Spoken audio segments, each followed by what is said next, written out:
and grab me and then to say hello, good morning. It's very exciting to have you here in this launching event. We have, different, sets of programs, prepared today.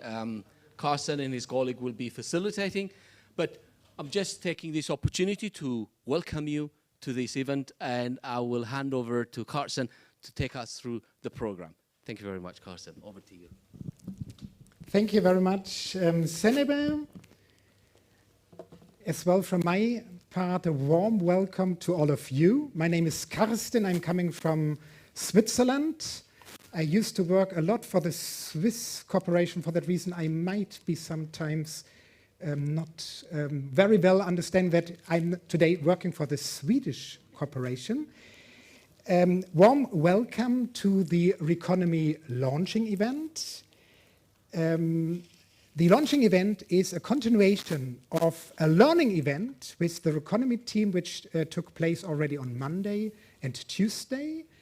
And it's like today a continuation, because parts of what we will learn and see today has been already developed during the learning event with the RECONOMY team, as well with the implementing partners the last days. This event, as the RECONOMY program as such, it's not only taking place in Albania, it's taking place in a lot of different countries in the Western Balkan, as well in the Eastern Partnership. For that reason, I'm greeting not only you here in Albania in the room, I'm greeting as well all online participants in these countries.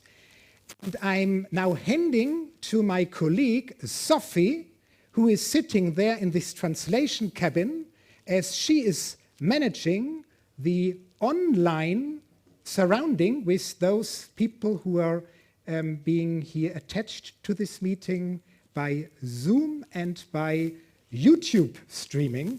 Sophie, over to you. What is the mood in the group online? Good morning. So very excited to see you all here, and also the online crowd. It seems like, can you hear me, by the way? Yes, you can hear me. Great. Okay, yeah. No, there's a good mood online too, and the audio works, the video works. So we're very excited to have everybody here. Thank you, Carsten. Excellent. Thank you very much. First of all, we need to have the greetings from Sweden.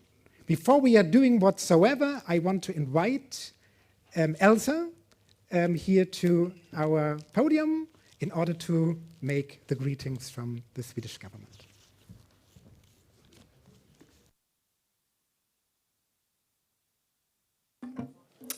Good morning, everyone.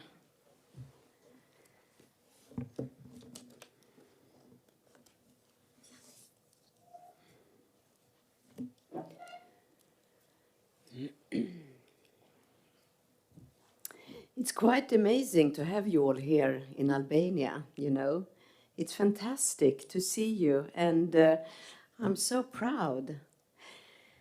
My name is Elsa. That's the photo. I'm the Swedish ambassador in Albania. And it's an honor for us to have this event and to start this new regional program here in Albania, Tirana. And it's a quite amazing cooperation also with Helvetas. So thank you for that. But let me focus a little bit on the countries. 12 countries in one program: Eastern Partnership, Western Balkan, Georgia, Moldova, Armenia, Belarus, Ukraine, Azerbaijan, Serbia, Kosovo, North Macedonia, Bosnia, Herzegovina, Albania, Montenegro. Welcome to Albania, to all participants, to this conference and to this opening. It's fantastic, and also to all of you who are following us online. Let me start by being a little bit personal. I started my professional life in Eastern Europe. I was 26 when I started. And I started in Ukraine, in Belarus, in Central Asia, and in Russia. And my work was very much focused on democracy, on human rights, and on gender equality. I was focusing on restoring rights, on defending rights, and being a witness to abuse. I see you have water here for the others.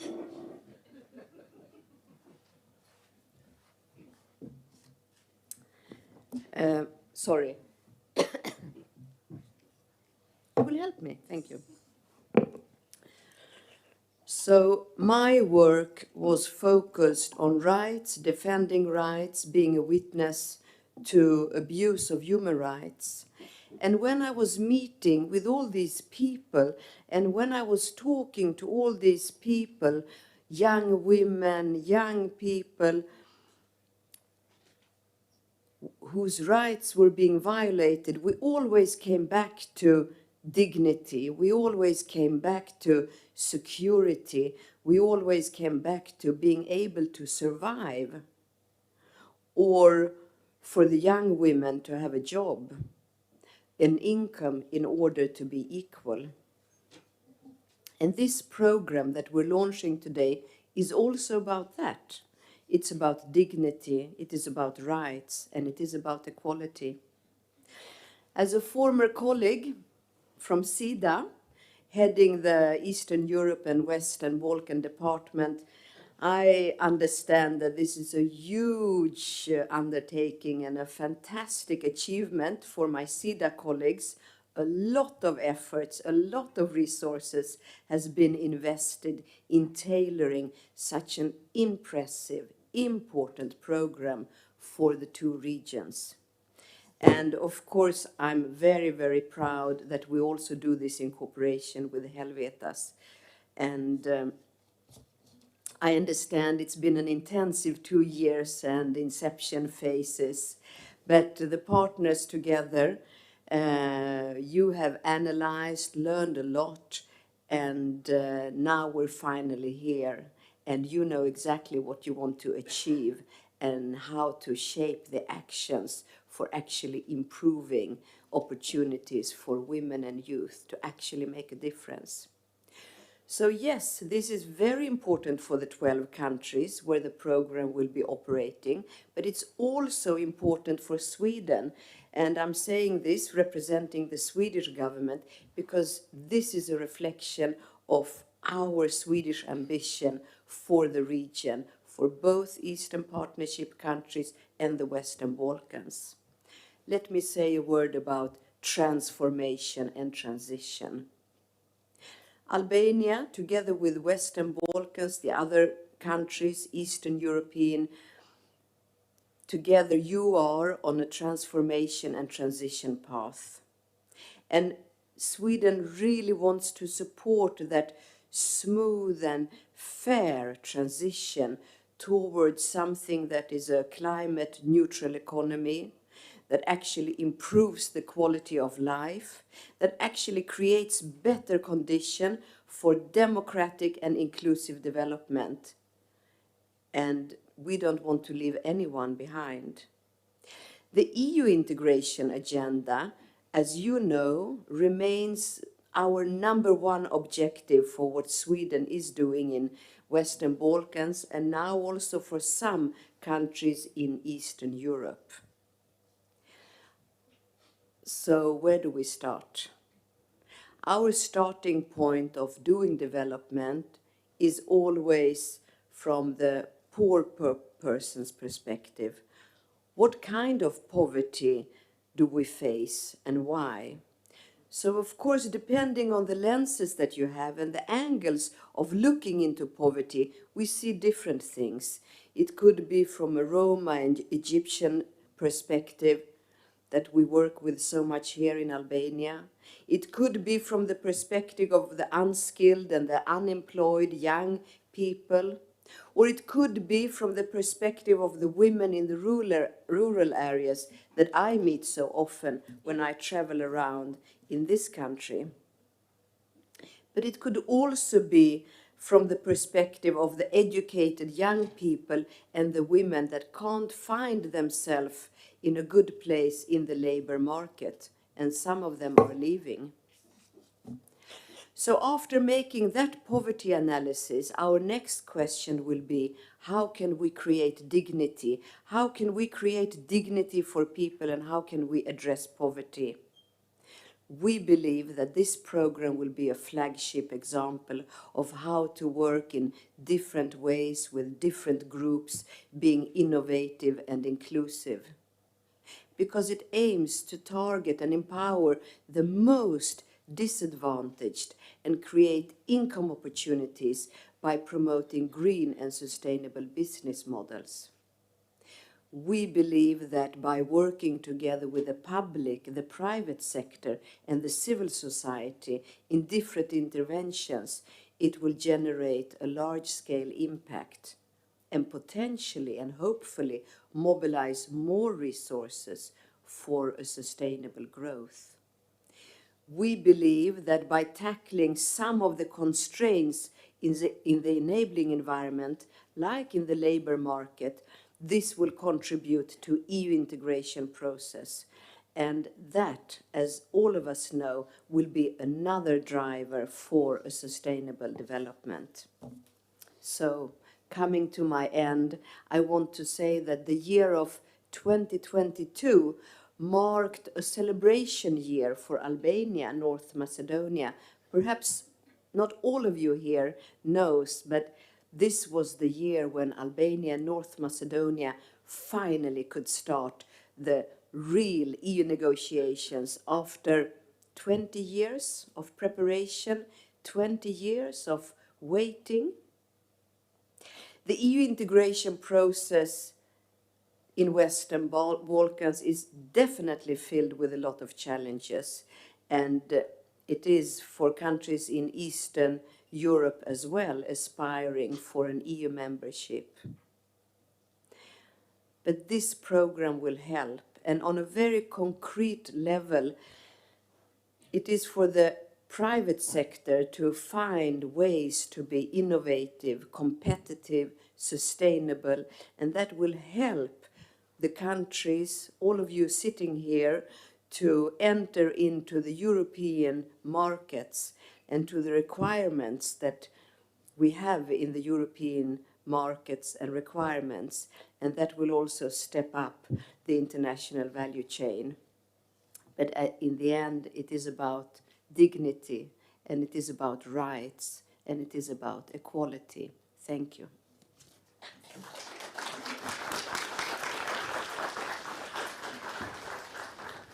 Elsa, thank you very much. The greetings from the Swedish government, who is the donor in partnership with Helvetus.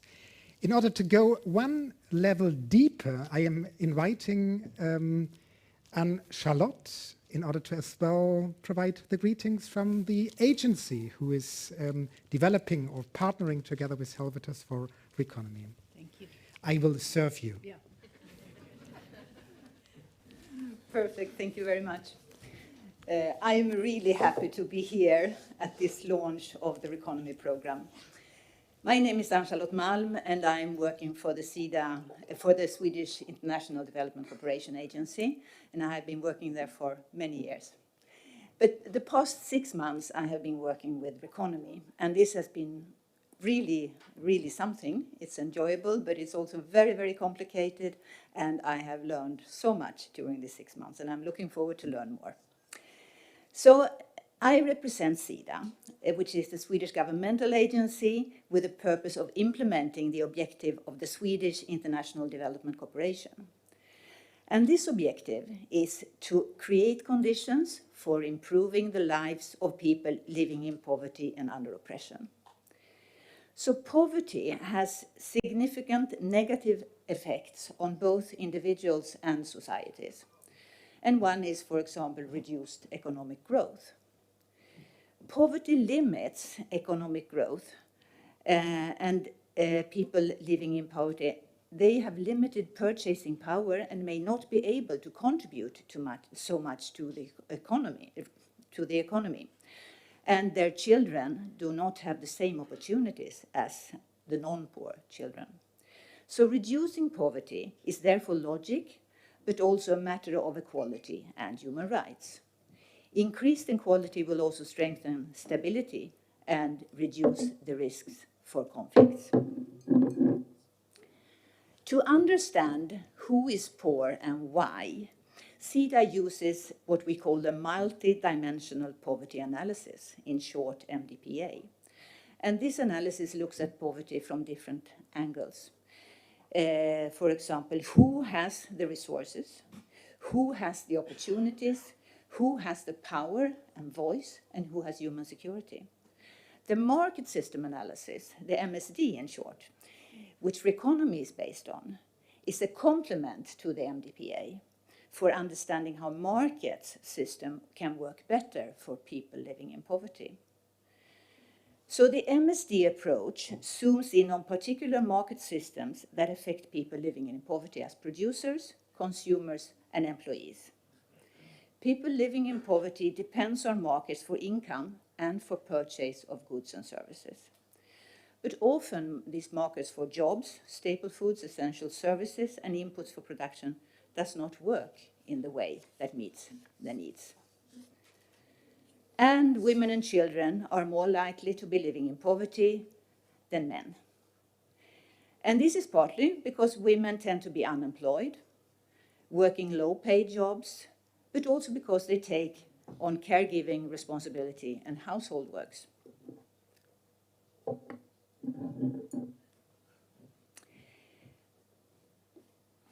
According to Oxfam, the economic value of the unpaid housework done by women globally in 2019 was $10.9 trillion. Or put in another way, that is bigger than the GDP of every country in the world except the US, China, and India. So gender equality is important, not only for human rights, but also it makes sense from an economic perspective. Increasing women's participation in the economy means economic growth and more jobs, and poverty reduction. RECONOMY is explicitly designed to improve income and employment opportunities for people who are disadvantaged and discriminated. So the objective of RECONOMY, women and youth, including the most disadvantaged and excluded, benefit from improved economic opportunities, better income and decent green jobs, inclusively and sustainably. This objective aligns very well with the CEDA objective. The Swedish development cooperation is governed by strategies on bilateral, regional, and global level. Sweden has two different reform cooperation strategies in Europe, one for Eastern Europe and one for the Western Balkans. And these strategies are focusing on reform processes, as Elsa was talking about recently, so as to create better conditions for democratic and inclusive development and to strengthen the ties to the EU. Swedish development cooperation aims at contributing to closer ties to EU and complement EU activities focusing on fundamental reforms. Building and strengthening transparent, responsible, independent, and more efficient public administration at national and local level is a priority, as well as to create better conditions to combat and prevent corruption and organized crime. It is crucial that the reforms benefit the people in the countries and thus encourage continued reform efforts. Employment and income increases for excluded groups are key components of inclusive, sustainable economic development worldwide. In the Western Balkans and in Eastern Europe, local welfare is negatively affected by poverty, brain drain, and discrimination against different population groups. In a sensitive transition process, from a central government to more open economies, the continued willingness to reform is strongly influenced by the gains from already implemented reforms, like increased income and employment. And with increased conflict levels in the region, the importance of reducing economic inequalities is even more important to keep up the motivation for reform. The RECONOMY program has developed from a SIDA initiative in 2019 to design a regional market development program in Eastern Europe and Western Balkans. And a dozen of NGOs, multilateral organizations, and consultancy firms were engaged in overarching fact-finding, and an invitation to express interest in regional programming for decent work was published. Helvetas was selected as lead partner to SIDA, with the right to engage also other partners. Now, after more than a 2 years inception period of research, analysis, and pilot projects, with a market system development approach, we can proudly launch the main phase of RECONOMY. RECONOMY is innovative as it uses the MSD approach at a regional level.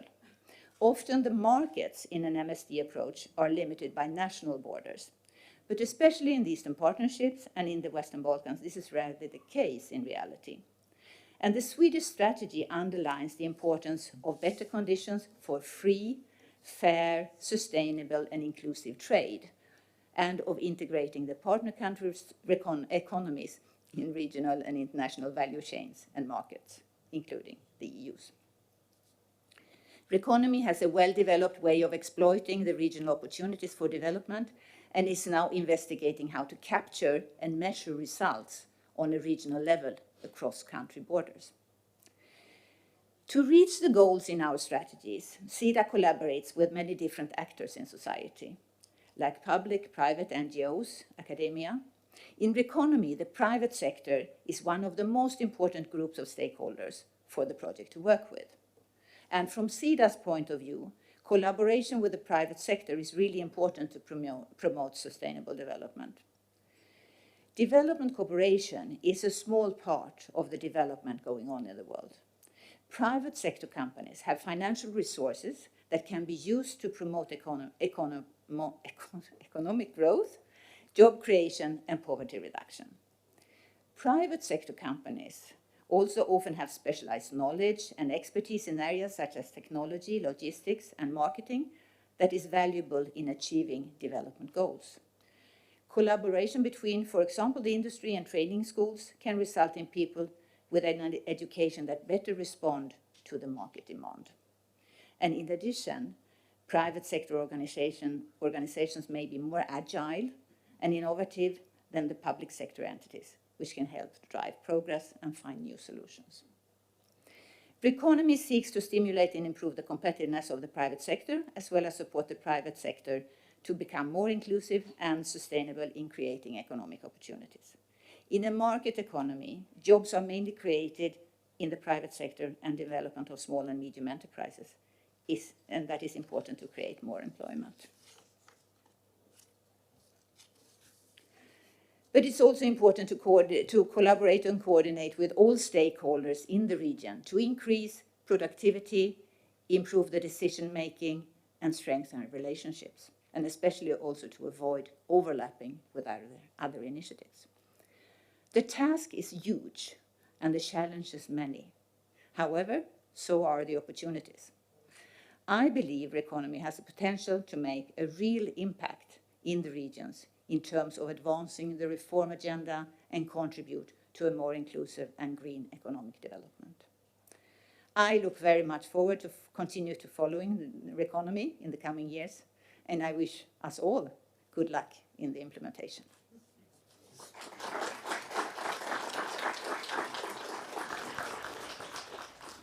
Thank you very much, Anne-Charlotte. Thank you very much, Elsa. So nice to see an ambassador talking about real experience. It's not the normal case. And as well, expanding greetings to the whole region, as you're representing today, like the Swedish government, for the whole region, as we cannot do the launching event in all the countries. Thank you so much. Really extremely nice. I want to share with you what we have in front of us, because today it's a launching event. The welcome speeches, which we already passed, they are just coming from the donor partner organization. And in the following, RECONOMY will present as well themselves. And as I have been already saying, it's not the normal thing. It will be really in a different format. After this presentation and the break, we want to have a panel, because after having heard a lot of theories and about things, we really want to put this into practice. And we want to ask some guests from partner organizations in order to share as well what have you been done during the implementation phase and what have been your experiences. Before this, I want to invite Henrik Hallgren from the International Council of Swedish Industry to come here in order to have for us the keynote speech, because this program is extremely nicely embedded as well with an advisory board, and Henrik is part of this advisory board. Henrik, please come here in front. Maybe we go to this microphone. Can you explain to me, Henrik, your normal function where you're earning money with, and as well your role in RECONOMY program, because I think it's quite unique. Thank you, Carsten, and thank you to Helvetas and the program for inviting me to be a keynote speaker for this event. I'm proud to be so, and I might disappoint you a little bit, because I think we were on a good trajectory of going deeper, and maybe I will lift the discussion again now a little bit, but I'm sure that we can return to the program in the Q&A session. So I work for an organization called the International Council of Swedish Industry. It's an organization that represents the largest Swedish multinational companies in export and finance, with international and truly global activities. But it's not a business promotion organization. It's an organization that works in the very long term in order to work with partner countries outside the European Union to improve, from the company perspective, the business conditions. And if you look at the complexities that we encounter in almost all of the parts of the world where we work, in the last, say, 10 years, more and more of that has got to do with questions of, broadly speaking, sustainability, environmental, social, human rights, anti-corruption, and so forth. And in that sense, our objectives share a lot of the objectives of the development agenda in the countries and among actors in the countries. And this is where our organization, after more than 60 years of existence, now has, I think, a very important role in the collaboration with development actors. So we are proud to be a partner of SIDA and other development organizations in implementing these programs. I also have a background in Eastern Europe and Central Asia. I am, among other things, chairman of something called the Swedish Society for Eastern Europe Studies. And I do have some practical experience on the ground. So don't worry, we can do that in the Q&A session. Excellent. Over to you with the keynote speech. Thank you very much.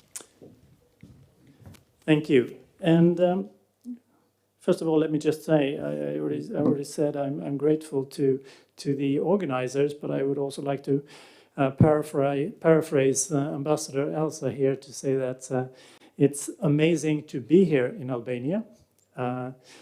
It's actually my first time in Albania for 15 years. It gives some perspective. Actually, you just have to go outside the hotel to see what a dynamic place this is and a region this is. And I think maybe just to make an excuse for not being here for 15 years, I think that maybe gives a perspective of you might think that things are standing still or even going backward, but they're not. Things are really happening. I will just put up a few points, I think, that might not be obviously relevant, some of them in global development, but I think that they are important to consider for an ambitious regional program like this. They're also partly from the big business perspective, so to speak, right? But there is a big connection, and I think we will see that. So, first point, we all know that the private sector creates jobs, it gives taxes for societal development, it provides services, it provides innovation. But I would also like to add that private sector is important in our experience for other things. One of them is the participation or the participatory nature in society. I think that private sector, based on our experience, is a very underestimated institutional actor when it comes to democracy questions. The representation of private sector in national dialogues, in local dialogue and so forth is something that is really worth promoting, we think.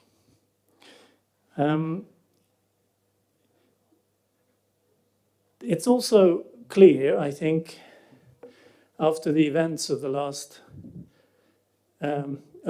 year, since 2019, when this project started, that the private sector is important for resilience in crisis situations.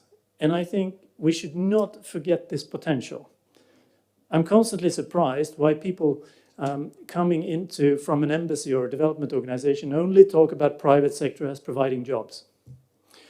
I can take some very brief examples. In Ukraine, when the war started, which, as you know, was in 2014 and not last year,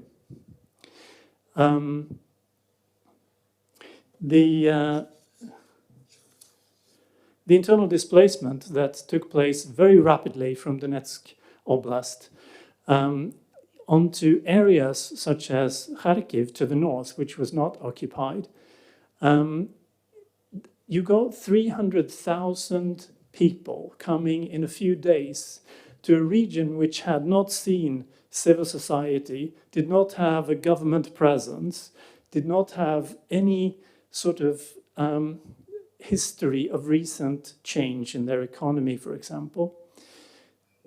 But still, the region coped and in fact showed that it became a pattern for how the government would act later on. But in those early days, it was very obvious to me when I visited Kharkiv several times and also Donetsk Oblast that it was ordinary people who made this happen.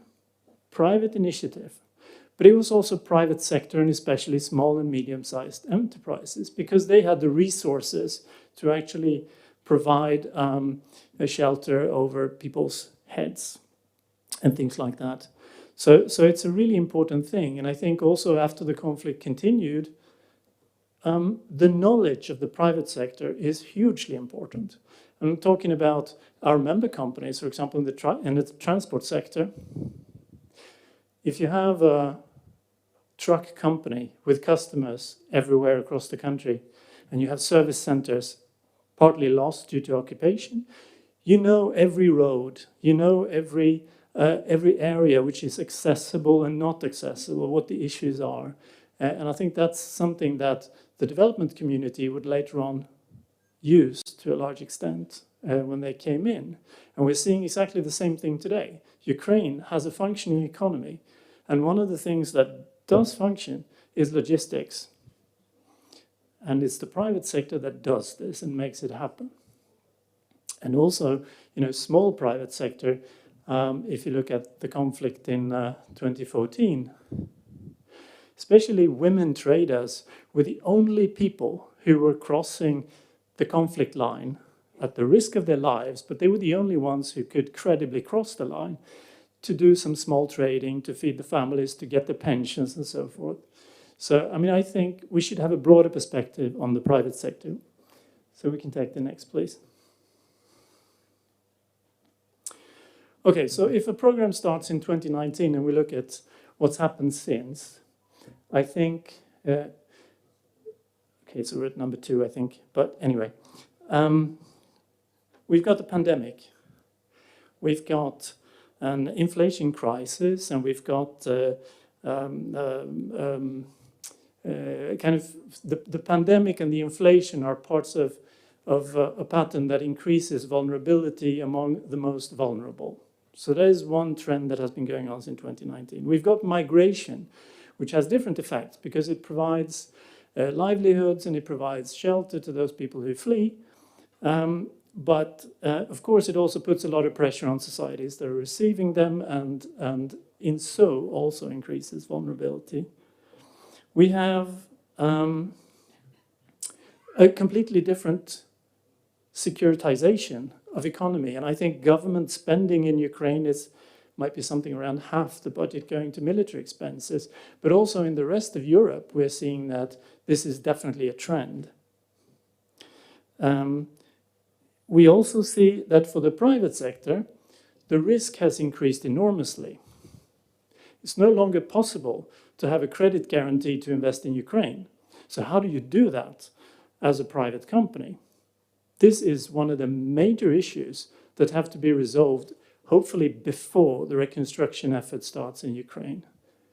And unfortunately, all the other countries, some of the other countries in the region are also at risk in this sense. But there's also, of course, the market rupture, the export market rupture, and the energy crisis. I believe, though, that the energy crisis can be a good thing in a sense, because all this agenda that the European Union and Sweden in particular has always promoted of greening energy, of energy efficiency, renewables, has now become a question of energy security, which means that it has a completely different priority level also in the countries of Eastern Europe and the Western Balkans. So that gives us an opportunity also in a program like this, I think. So number 3, we hear a lot about deglobalization, trade war, sanctions, and that countries fend for themselves. And we have good examples of how this trend is materializing. We don't have to talk about countries in this region. We saw that the European Union free flow of goods broke down during the pandemic, for example, and that, I think, bells rang in terms of how you participate in this free trade agenda that Sweden has always promoted. I think this, after all of these crises, we will see a return to the participation in international value chains, probably with some changes. I mean, which could actually be in the favor of the regions of Eastern Europe and Western Balkans. One of them is, of course, that people tend to want to move closer. These regions are neighbors of the European Union, like Switzerland. It's an opportunity, right? And of course, that has to be done smartly to use that opportunity. And smartly, what does that mean? Well, unfortunately, no surprises. It means green, more digital, and also it means on building on existing strengths. You don't look at other countries, say that, okay, so my country doesn't have an IT sector, I need it quickly, if you don't have the preconditions for doing that. Instead, for example, you can utilize what's already available in terms of how you get the parts of the digital economy up and running to support your traditional industry, for example, in your traditional strengths, be that agriculture or shellfish, like in Albania, or something else.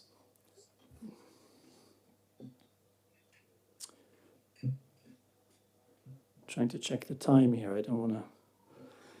I will jump to my next point, which I think is all over the European Union at the moment, and yet not thought about that much.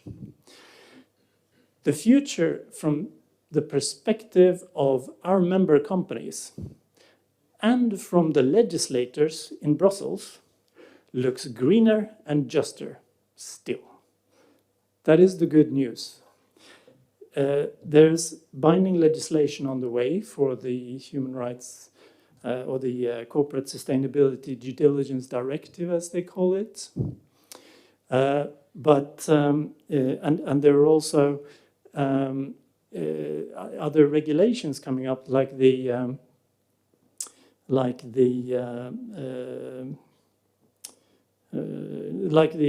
German implementation or the Dutch and Norwegian implementations of sustainability due diligence. But I think there's also really interesting supporting trends for increased sustainability in global value chains. The Inflation Reduction Act in the US is one such thing. It's an enormous drive to support renewable technologies and greening industries. And the thing about that is that the US is never going to be, and nor is the European Union, self-serving in all the components needed for this. And once you go out and get those components and combine it with the increased due diligence demands, you're going to see that all the countries, including in this region, will be affected by both increased requirements on green and human rights, but also a lot of support mechanisms, like the Green Deal or the EU Global Gateway Initiative, for example. This is, I think, an enormous opportunity that complements the already existing mechanisms that are connected with the proximity to the European Union. So if we take the next bullet, just want to make this point clear that any program like this with this scope and ambition that pretends to involve economic growth and also people, including disadvantaged people in the countries, there's no way around looking at the institutions. So we need predictable, fair, and transparent rules of the game. And we need implementation of those rules. And that is, I think, the big question mark, right? Because anyone can implement, with 7 years of support from the European Union, anyone can implement an association agreement and a DCFTA. But how do you make it work in practice? I think that's really important also because anyone who is, well, first of all, for the competitiveness of the private sector, there are many examples of private sector surviving under very severe conditions. Somalia in the 90s, during the civil war, there was a private sector. There was even export of sheep products to the Gulf states. But it was based on non-institutionalized or non-written legal system. You can look at a country like Iran, which has been under sanctions for a while. You know, I even heard high Iranian officials saying that, so, you know, don't worry, we will manage. Our private sector will survive. It's not the private sector we wanted, but it will survive. And that's also going to be a problem later on, because if you release sanctions, then you've got all this untransparent and semi-illegal business that is there's going to be a big problem for development and inclusion later on. I think that these are extreme cases, perhaps, but even in this region and in most of the world's countries, informality is a big problem. You can be outside the regulated labor market and market system to varying degrees, but I think that's something that any program like this also has to take into account. You don't have the security, labor security, you don't get your pension, you are by definition in a vulnerable position as an informal worker. And I think also what was mentioned here by Elsa and others earlier, it connects to the question of dignity. What drove the Ukrainian revolution of dignity was not economic opportunity. And we see that because there was not a flood of migrants when you got visa-free travel just to work abroad. It was about having clear rules and increasing the trust in what is decreasing the gap between what is supposed to be provided and what you can trust is provided by authorities, by private sector, and so forth. So it's a hugely important aspect. So let's finish with some hopefully positive words.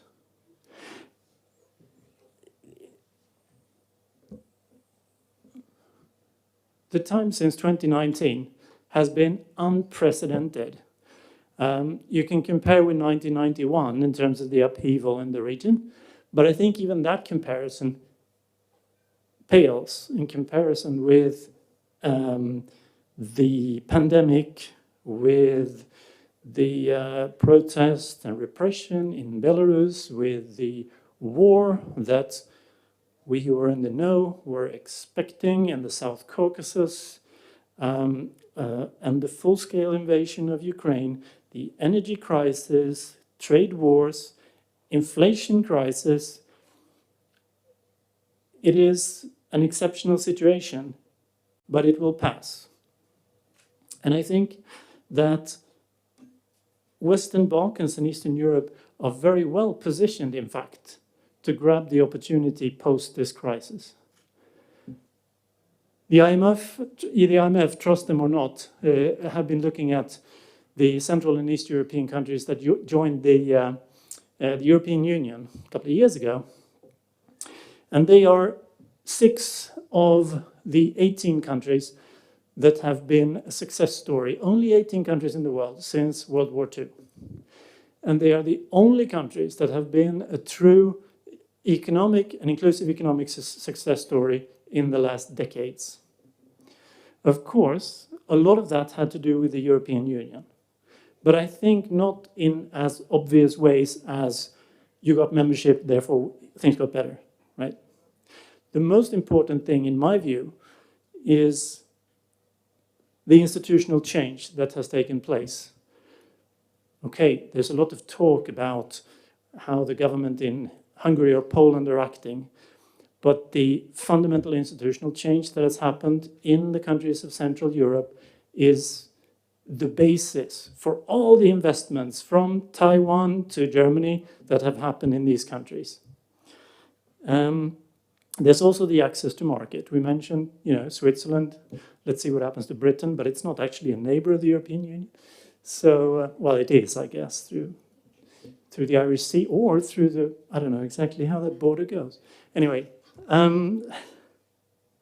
so of course that should be used as by each of your countries as a possibility, from Armenia, that has a different engagement than, say, Moldova, which has a stronger EU perspective now. There's a lot of opportunity for moving closer to the European Union. And then, of course, there's also the aspect, if you want to be realistic, of course, European Central Bank made an estimate that there's also the support mechanisms of the European Union that those countries are not getting access to, at least not in full, that correspond to something like 1% of GDP.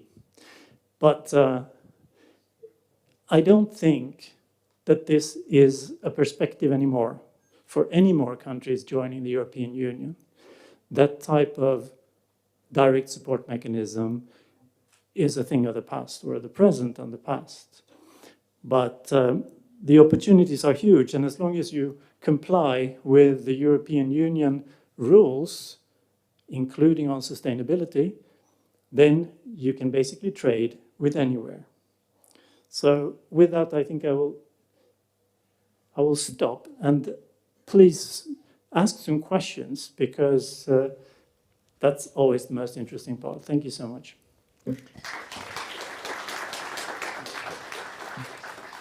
Thank you very much, Henrik. Extremely interesting position Henrik has, bringing us to Iran, bringing us to different countries with different perspective. However, you are as well board member of RECONOMY, like a bit of the representation of as well the Swedish industry.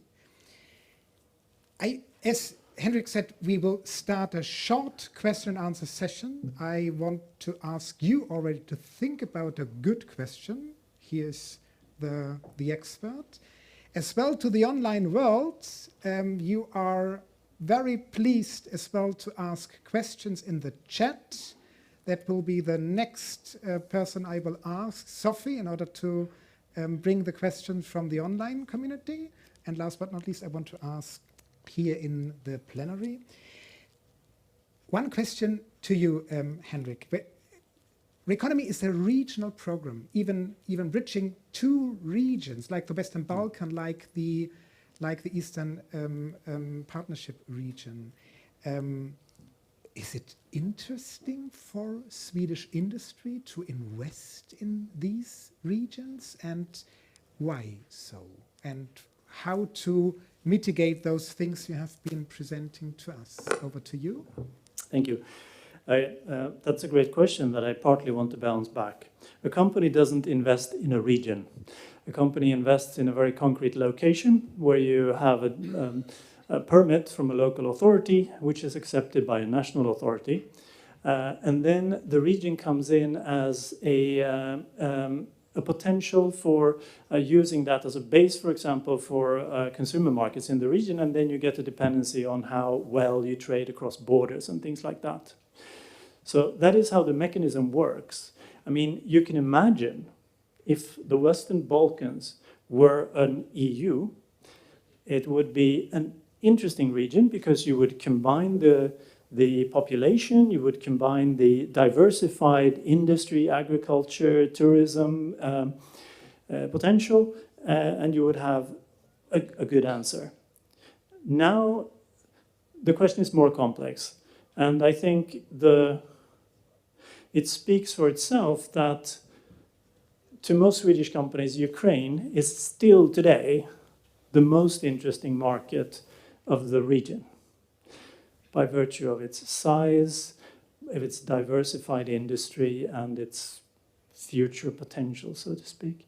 And also, I would add that although you don't get financial credits now because of the war, there's a great deal of trust in that the reform process in Ukraine is real. And that perception has existed since 2014, not before that, but after that. Okay, thank you very much.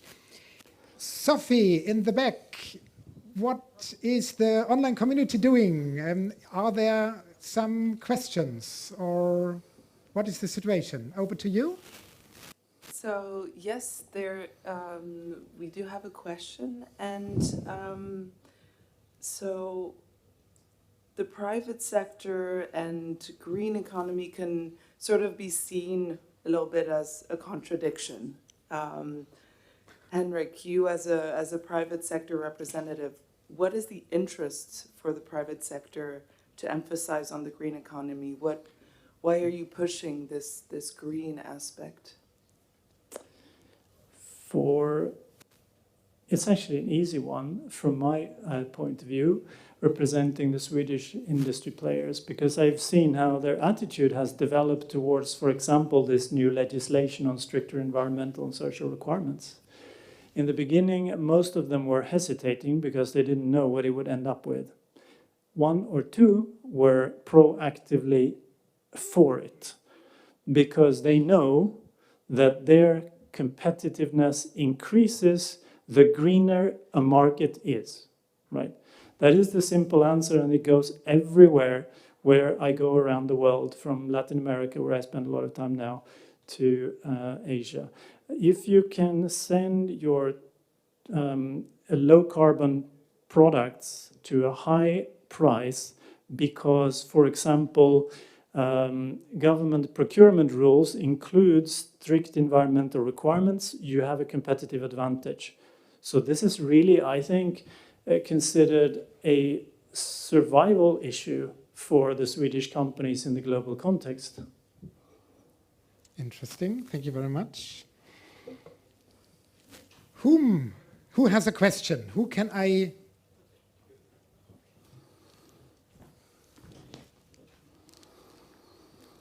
It's on. Thank you very much for the presentation. I have a question related to how many Swedish companies are investing in the Western Balkans, in any of the countries, and whether you have any example of a company which we should look at from an inclusive perspective, doing something to include vulnerable communities, training, bringing people where they should. I know in Sweden there's quite a lot of very good examples, but I wonder if those examples can be imported in the region.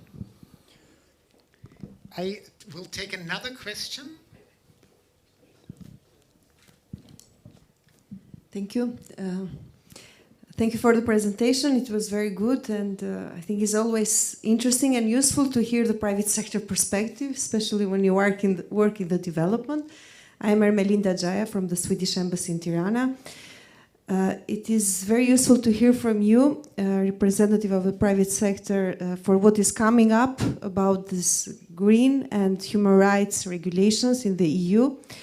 And I'm just wondering how it will affect, how it will shape trade, especially with the countries that are outside the EU, further down their economic development, and if what the companies you can do, how in a way to make this compliance, this value change that are further down in these countries that are also, they don't have these opportunities. And it will affect, let's say, the prices somehow of the products and services in the future. Thank you. Thank you very much. Henrik, over to you. Thank you. Thank you. I should first say I'm actually not an expert on the Swedish company engagement in the Western Balkans. That's something for the trade and investment agency. And I know that there are few large investments in the region, and why that is I really shouldn't speak on behalf of the companies. I mean, there are some in, say, Romania, for example, with manufacturing, textile sector, and so forth. And the rationale for doing it in Romania, not in Moldova or in Bosnia, is something that I really would like to pass that question to the companies. But of course, it connects to what we've said already. Predictability of the environment, the clear rules on trading inside the European Union. But also, I think, that once you start having that basis, you will develop connections with universities, providing skills and so forth, right? So I think it's really a matter of once you attract a big company like that, you will have the benefits, including, of course, the Swedish way of doing business. I mean, the inclusivity is a big thing. If you talk about economy in general, it's a big thing. It's a very diverse thing. Diversity is a diverse thing. Depends what you're talking about. But even if you look at company level, you have different considerations. Why would you employ a certain, what we in the development world call the disadvantaged group representative? It can be a risk, but some of them are no-brainers, like female inclusion in the labor market or in any company. That is something that promotes profitability, decreases employee turnover, promotes innovation, company well-being, and so forth. It just should be done. And that's, I think, something that the Swedish company would come with as a as an ideal. There are also other examples, like I think you are working with smaller companies like Beetroot from Ukraine, for example. They are a great example of a company that had that included in their business model from the start. We want to do things to improve the skills of the local population where we work, be it in Kharkiv, Odessa, or Poltava. So they had these academies from the start. Right? The change in terms of the new legislation, it's a very big question that a lot of people are asking. I think the biggest risk, to start with that, is the risk of de-risking, right? That a company will choose to invest in safer markets or pull back from more complex markets because they risk not fulfilling due diligence requirements. That is going to depend on how this due diligence directive plays out and is implemented in each national legislation, but that is definitely a concern. That aside, you will have a lot more opportunity for greening the economies in your countries, in greening and improving human rights, because it's not only consumer pressure, it's going to be financing pressure. You're not going to get financing for an investment or selling products unless you fulfill requirements, right? It's also going to involve the supply chain. That so much is clear. So that means that there will be a lot of programs, I think, that will also be supporting the whole supply chain from the companies. So that's an enormous opportunity, I think. Good, thank you very much. We have room for 2 more questions. I'm looking in this side. I know that you have a question, yeah? I'm looking to this side, just not to miss the opportunity there. I'm coming to you close. Maybe you present yourself as well. Sure. Yeah, thank you very much. My name is Ravik Mima. I'm a regional consultant for Chamber Partnership Western Balkans. We also do we focus on very similar issues, and what we're focusing now is also CBAM, the Carbon Border Adjustment Mechanism. We're trying to come up with a little bit of a, let's say, roadmap for small and medium enterprises on the Western Balkans, and to understand what it is. Most of them, we figure out they don't know. You mentioned a little bit. Actually, the question was somewhat related to the colleague before. So yeah, actually my question was, what's your opinion on this new legislation that is actually going to more or less transform carbon accounting from something that's theoretically until now voluntary to something that's need to be adjusted via law, and there will be fines for it starting from 2026 for exporting countries. And yeah, the idea is, the question was, how do you see that happening? How is it going to impact Western Balkans and Southeast Europe in general, companies, exporting companies as well? And how is Sweden then also tackling that? Are they looking at similar legislation? So it was somewhat similar also with the colleague before. Thank you very much. Well, I mean, I'm not an expert on how the debate is going on CBAM, but I can confirm that what you are doing is one of the most important things that you can do in the region at the moment, because that's really going to be a game changer, and it's really important that that falls out on the right side of the fence, so to speak, right? Sweden is going to continue pursuing carbon neutral policies under any government, I would say. And it has several different aspects to it. Part of it are these things that you may have heard of about carbon neutral steel making and those sort of mega projects that are supposed to set new standards for the industry. I mean, with steel making and cement being something like 7% of the global carbon dioxide emissions each. It's really important things. But in terms of the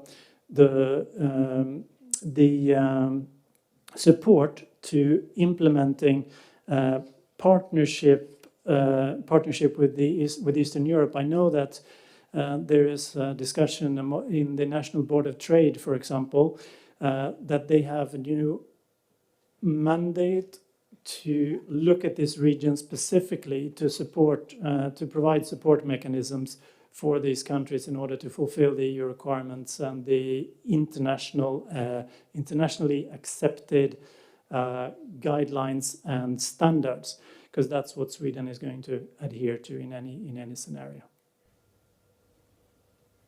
Good. Thank you so much, Henrik, for this looking beyond the borders of even Reconomy. An applause. Thank you very much. Thank you.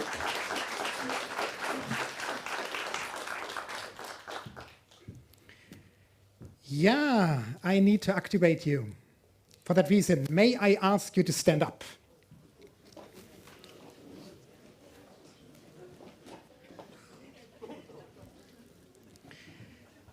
I want to introduce a very, very simple energizer to you.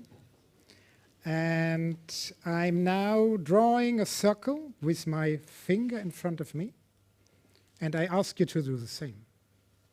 Drawing a circle in front of you. And now then I'm asking you to lift your finger up and observe what is happening. Okay, once again, we start once again here. In the same direction, always you are doing circles. You're lifting your finger up. What is happening? What is changing? Or, sorry? The energy is changing. Excellent. This would be one outcome already. What is changing? The size of the circle. Okay. What is changing in addition to the energy and the size? Sorry? The direction is changing when you are doing things. Exactly.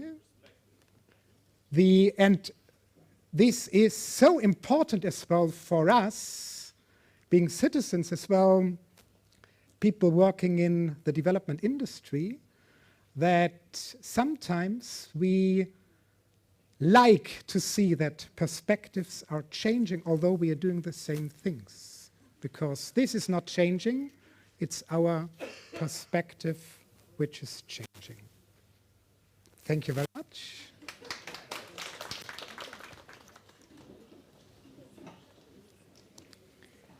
Good.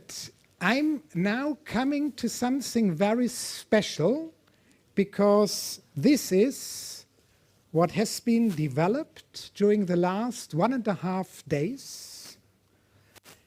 And actually, we planned this in a different way, because it's like to feel the essence of a very complex and complicated program, Reconomy. I'm professional in this market systems development myself, but I really had problems to understand what Reconomy is doing. And with this challenge, my colleague Sophie, in the last 1.5 days, we approached the Reconomy team and the implementers in order to translate Reconomy from the very difficult texts into something more easy to digest. For that reason, the team has been extremely fast in developing those pitches. I could see this from a distance. We wanted to do these pitches here on stage, but then we decided, no, let's have only the facilitator being nervous and let film those pitches. And I'm now inviting you, and I hope Technique is ready, that we will now see the videos of Reconomy in a nutshell, Reconomy by different components and areas. I hope you will like it. We at RECONOMY believe in improving the lives of women, youth, including those who are the most disadvantaged. Our strength stands in removing the barriers for people to access better opportunities, such as decent jobs, education, improved social services, and a healthy environment. Our unique approach is to look at and learn from the system as a whole by creating partnerships and supporting the collaboration of the public and private sector. RECONOMY, together we remove barriers. Climate change is happening, believe it or not. In RECONOMY, we change systems, not the climate. Solutions are here: clear energy, circular economy, green and digital transformation. We are here to change the business models, to open new markets, to create green jobs for all. Join us now. There is no planet B. RECONOMY believes in economic growth by empowering the disadvantaged to become equals in the labor market. Inclusive teams make better business decisions up to 87% of the time. That's why we share the risk with our partners, the private sector and institutions, to change or innovate their business models to ensure equity, diversity and dignity in the regions. Women, youth and marginalized groups need decent jobs. Businesses can provide decent jobs. RECONOMY works with businesses in order to grow, expand and increase job opportunities. Economies of the region are interconnected. RECONOMY supports recognition of skills across the region, exchange of know-how, networking, access to regional market, increase of competitiveness. RECONOMY changes economies. In digital transformation, we create and capture new opportunities behind the borders. So we create new digital tools, products and services. And finally, we develop new business models and opportunities throughout digital transformation. Thank you.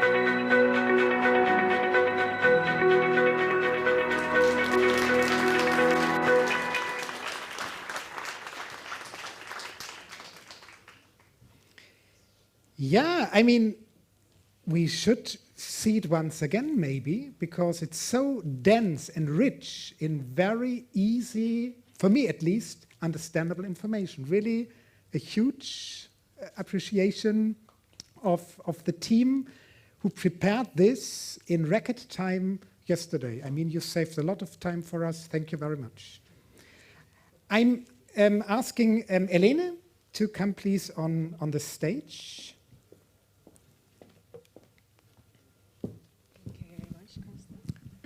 Elena, when you look to these videos, I mean, you know RECONOMY by heart, but what do you sense? Well, I mean, watching this video, I was really touched, I was really impressed, and I was really happy to hear, I don't know, the summary of a very complex program in really few minutes. And that also brought a bit of emotions, you know.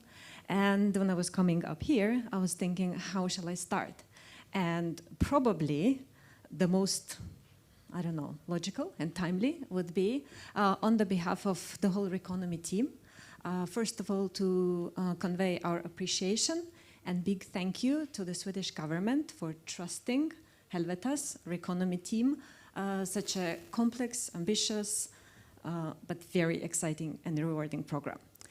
I would also like to thank the whole RECONOMY team on Helvetas side, on SIDA side, for investing their time, energy, beliefs, everything into making it happen today. I would also like to thank our implementing partners, market actors, because we believe that we would not be able to do it without all these people putting their heart into that. And with this, I would like to ask RECONOMY family to stand up. RECONOMY family. And give ourselves a big applause. Thank you. Thanks a lot, everybody. And yes, indeed, RECONOMY is about going beyond the borders and looking for economic opportunities. RECONOMY is about working on removing barriers. It is about working on systems and trying to change the system and not the climate. And RECONOMY is about bringing change to economies in an inclusive, sustainable way. Thanks a lot. And with this, I would like to officially launch our program. Congratulations.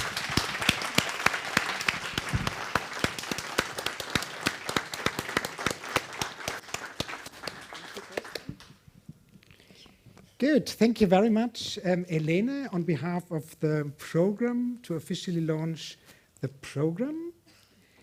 May I ask the technique to prepare once again the video, because it's very nice, because we have enough time. It's so dense, I want to look at it once again.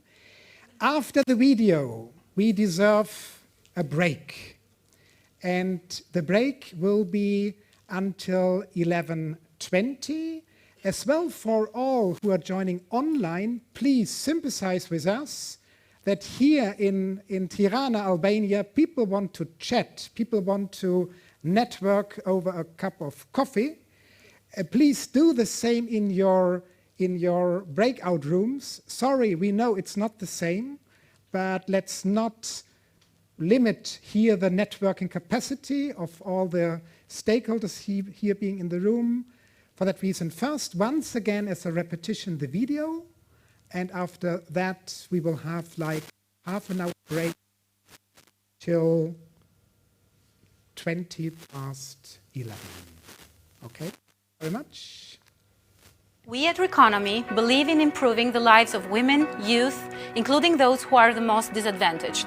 Our strength stands in removing the barriers for people to access better opportunities, such as decent jobs, education, improved social services, and a healthy environment.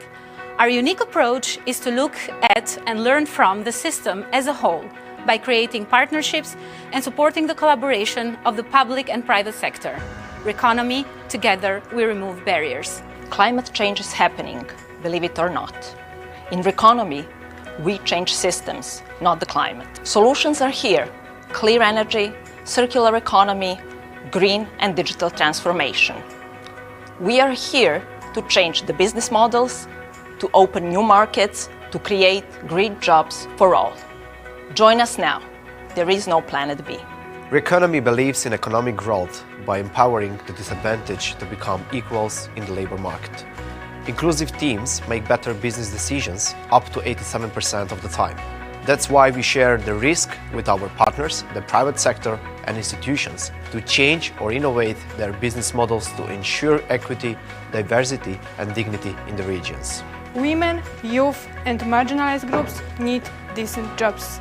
Businesses can provide decent jobs. RECONOMY works with businesses in order to grow, expand and increase job opportunities. Economies of the region are interconnected. RECONOMY supports recognition of skills across the region, exchange of know-how, networking, access to regional market, increase of competitiveness. RECONOMY changes economies. In digital transformation, we create and capture new opportunities behind the borders. So we create new digital tools, products and services. And finally, we develop new business models and opportunities throughout digital transformation. Thank you.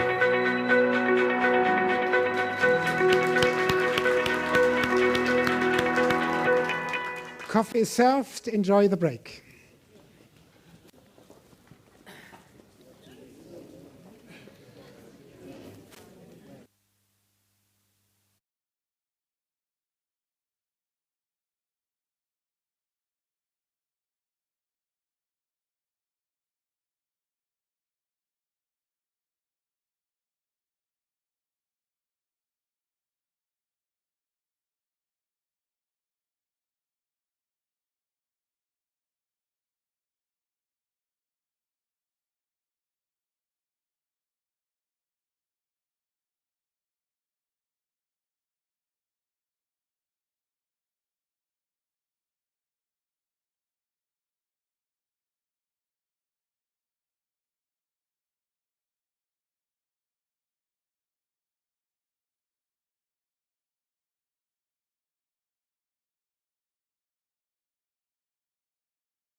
May I ask you to take a seat, please?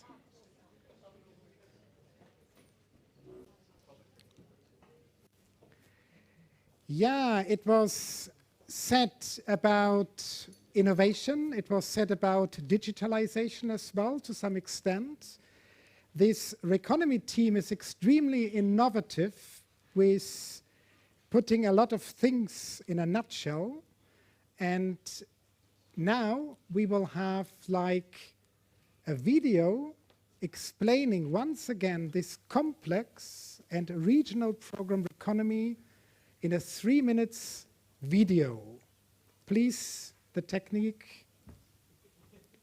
Helvetas has partnered with the Swedish International Development Cooperation Agency to facilitate an inclusive and green economic development program in the Eastern Partnership and the Western Balkan regions.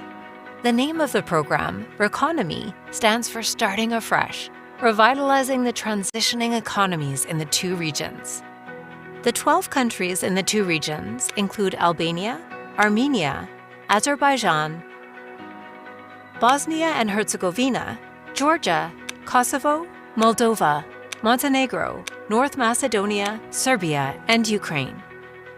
The main goal of RECONOMY is to enable women and youth, including the most disadvantaged and excluded, to benefit from economic opportunities by increasing their income and taking up decent and green jobs, inclusively and sustainably. To achieve the main goal, RECONOMY works along 3 work streams: services, competencies, and influences. What do these 3 work streams mean for better income and decent and green jobs for women and youth? When businesses embrace the new or better services facilitated by RECONOMY, it is expected that their investment and growth would increase as a result, making the private sector more competitive. These changes on the demand side, however, are insufficient. Competencies of the labor force are required, as is the ability to join companies or launch one's own economic endeavors. These come from inclusive, affordable, and demand-driven skills and intermediation services and support systems, leading to the employability and mobility of women and youth. Further, businesses benefit from an enabling environment that is tailored to their industry or company, as it influences their productivity and spurs them to do business in a better way. RECONOMY places a high priority on the double dividend, or the addition of economic and environmental values. The program's goal is to accelerate the just and inclusive green transition of the local economies. RECONOMY believes that there are no simple solutions in complex and dynamic contexts, such as the Eastern Partnership and the Western Balkan regions. The program continues to create methods that are adaptable, as well as identify and handle obstacles and possibilities. Based on strong data and risk-informed context and risk assessments, the program aims to establish a coherent response and shared vision for complex and dynamic contexts. Additionally, the core of RECONOMY is using current knowledge and practices and encouraging learning and sharing between countries. The program accomplishes this by involving a variety of stakeholders, including public institutions, nonprofits, academia, and businesses. While doing so, the program focuses on common issues that countries of both regions face, as well as shared actors that may step up and support systemic improvements. Since RECONOMY acknowledges that people live in countries, not regions, the program looks at local regional processes and relationships. Without a place-sensitive frame of view, development efforts that ignore these facts frequently fall short. RECONOMY relies on implementing partnerships to bring about large-scale and sustainable change. Therefore, partnerships are important to our implementing model. The program also implements activities through the Program Facilitation Unit, which is responsible for steering the whole program. Together, we revitalize, reconnect, and reshape the transitioning economies in the Eastern Partnership and the Western Balkan regions.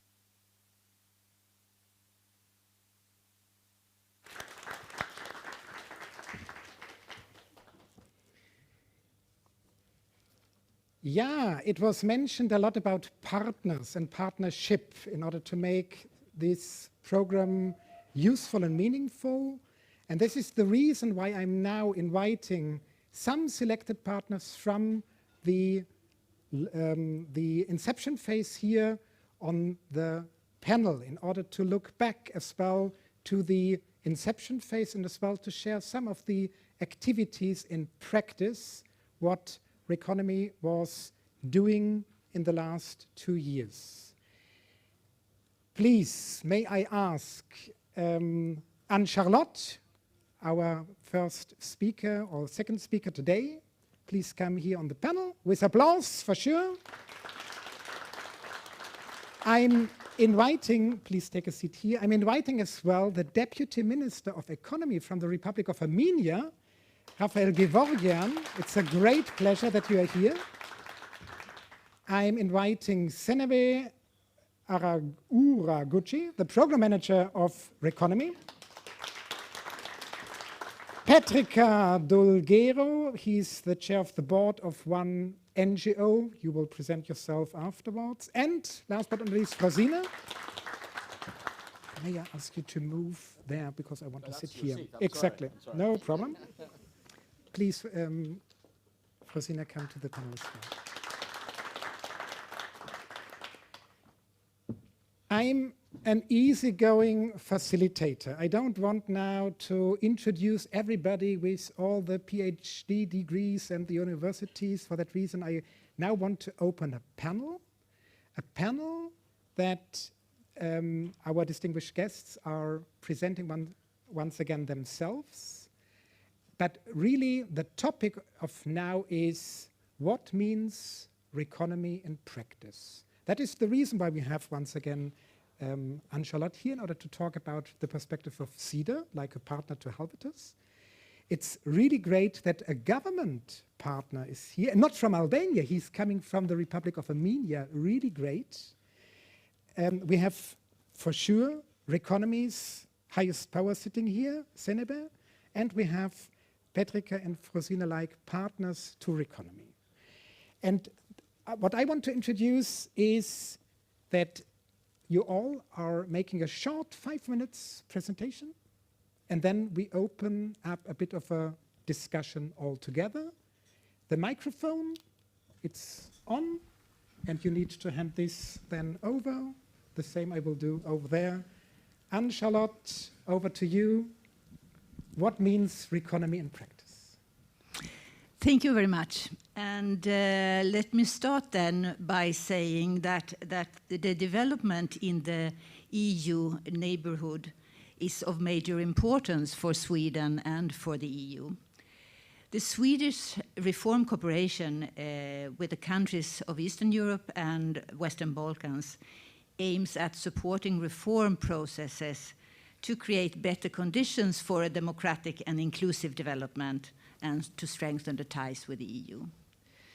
And through this cooperation, Sweden hopes that we can contribute to further democratic development, focusing on human rights, the rule of law, and gender equality. So how does then Reconomy translate these strategies? Well, Reconomy focuses mainly on the objective of inclusive economic development. And here Sweden wants to contribute to the implementation of association agreements and to develop opportunities for productive employment with decent working conditions and improved livelihood opportunities, especially for marginalized groups. And Reconomy, being a regional program, can improve the conditions for a fair, free, sustainable, and inclusive trade, and for integrating partner countries' economies in regional and international value chains and markets, including the EU. For example, by reducing barriers such as tariffs and regulations, trade between countries can increase. And a regional market can create economic of scale by pooling resource and expertise, and can make participating countries more attractive to foreign investors by creating a larger market and reduce investment risk. Regional cooperation can improve political relationship between countries by creating opportunities for dialogue and collaboration. And this can help to reduce tension and promote stability within the region. So a regional market can lead to increased economic growth, job creation, and improve the quality of life for people in the region. I think I stop there. Good, thank you very much. Thank you. Anne-Charlotte? Raphael, please go ahead. I used to work for 3 years in Armenia, and it was before the Velvet Revolution, and those counterparts from government, they have been, sorry to say, old and not fluent in English. That was my time. You're changing my mind. I'm so happy that you are here. And my question once again to you is, what is Reconomy doing in practice? Thank you very much, dear guests, dear colleagues. First, I'd like to thank the organizers for organizing this wonderful event in Albania. This is my first time in this beautiful country.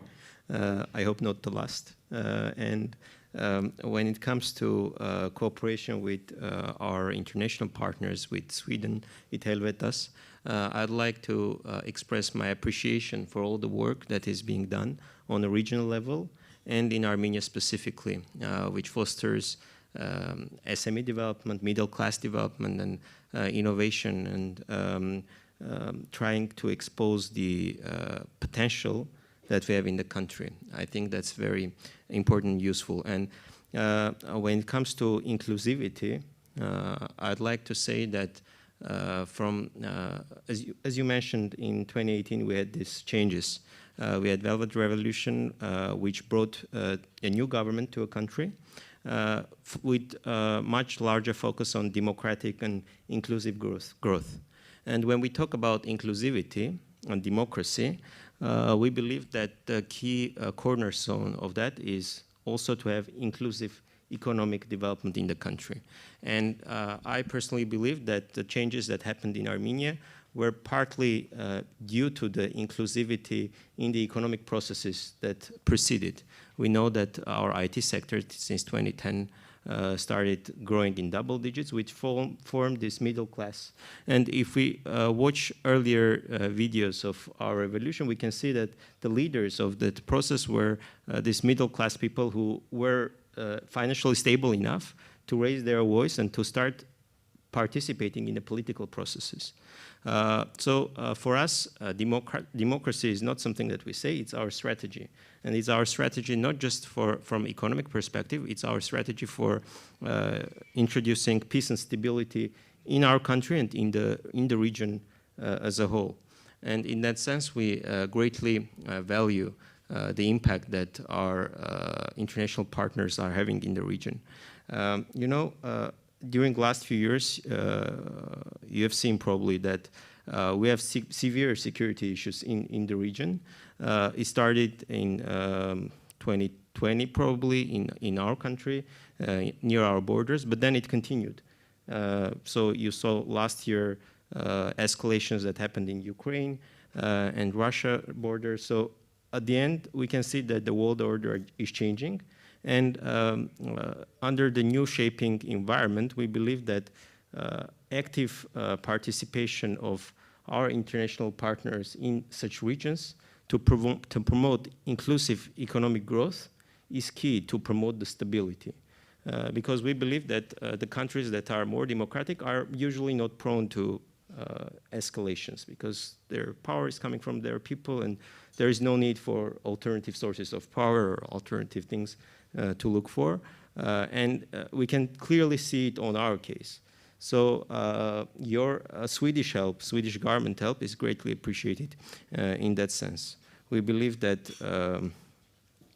inclusivity in our economic processes, that Swedish government through the RECONOMY, through the Helvetas is bringing to the region, and all the other international partners, including EU, including for instance, British Good Governance Fund, there are different partners that we work with, really helps to foster the SME development in the country, to create innovation, to drive small companies to be centers of excellence in the country. Which is the sector, Raphael, in which Reconomy is working very closely together, and how are you following this up as government? Yes, on sectoral level, I would like to mention one sector that recently we developed a strategy and approved by the government, which relates to textile industries. At first, when we were starting looking into different economic sectors, textile didn't seem much appealing because, you know, it's traditional, labor-intensive, not much innovation at first we thought. But then the deeper we went, the more we saw different opportunities that we can have in this sector. And then in the end, we came up with a very interesting strategy that focuses on value-added, high value-added creation in the country. And then the approved strategy that we have really focuses on creating niche products from our country and to export it internationally.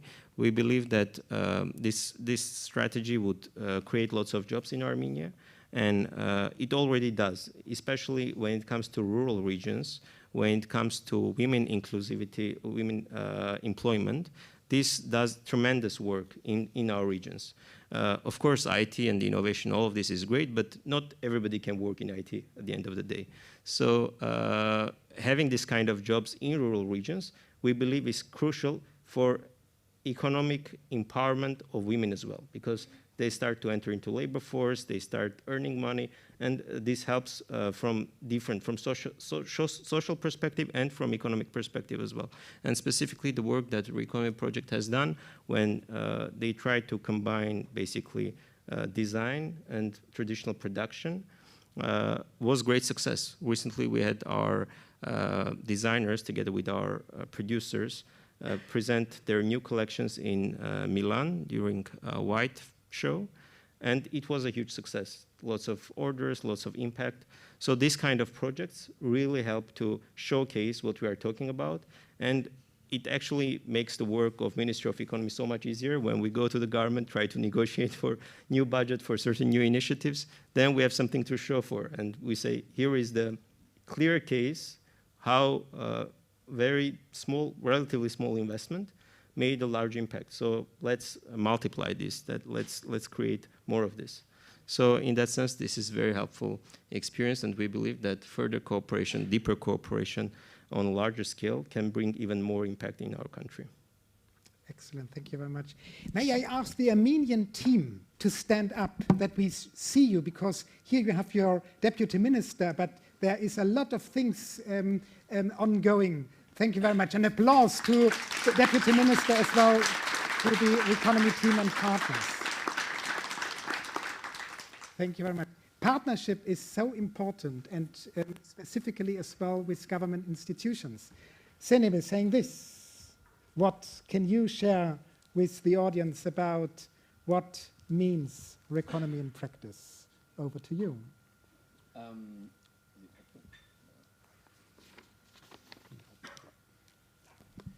Yeah, thank you very much.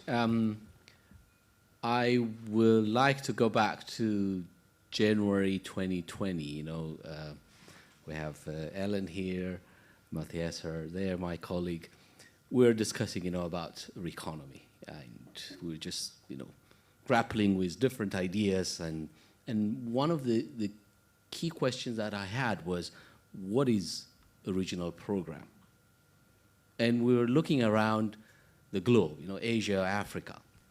And we did have some initiatives, multi-country initiatives, like, you know, MDF and the Eastern African kind of trade initiative, but they were multi-country. But I was really struggling, you know, to really define the uniqueness of RECONOMY.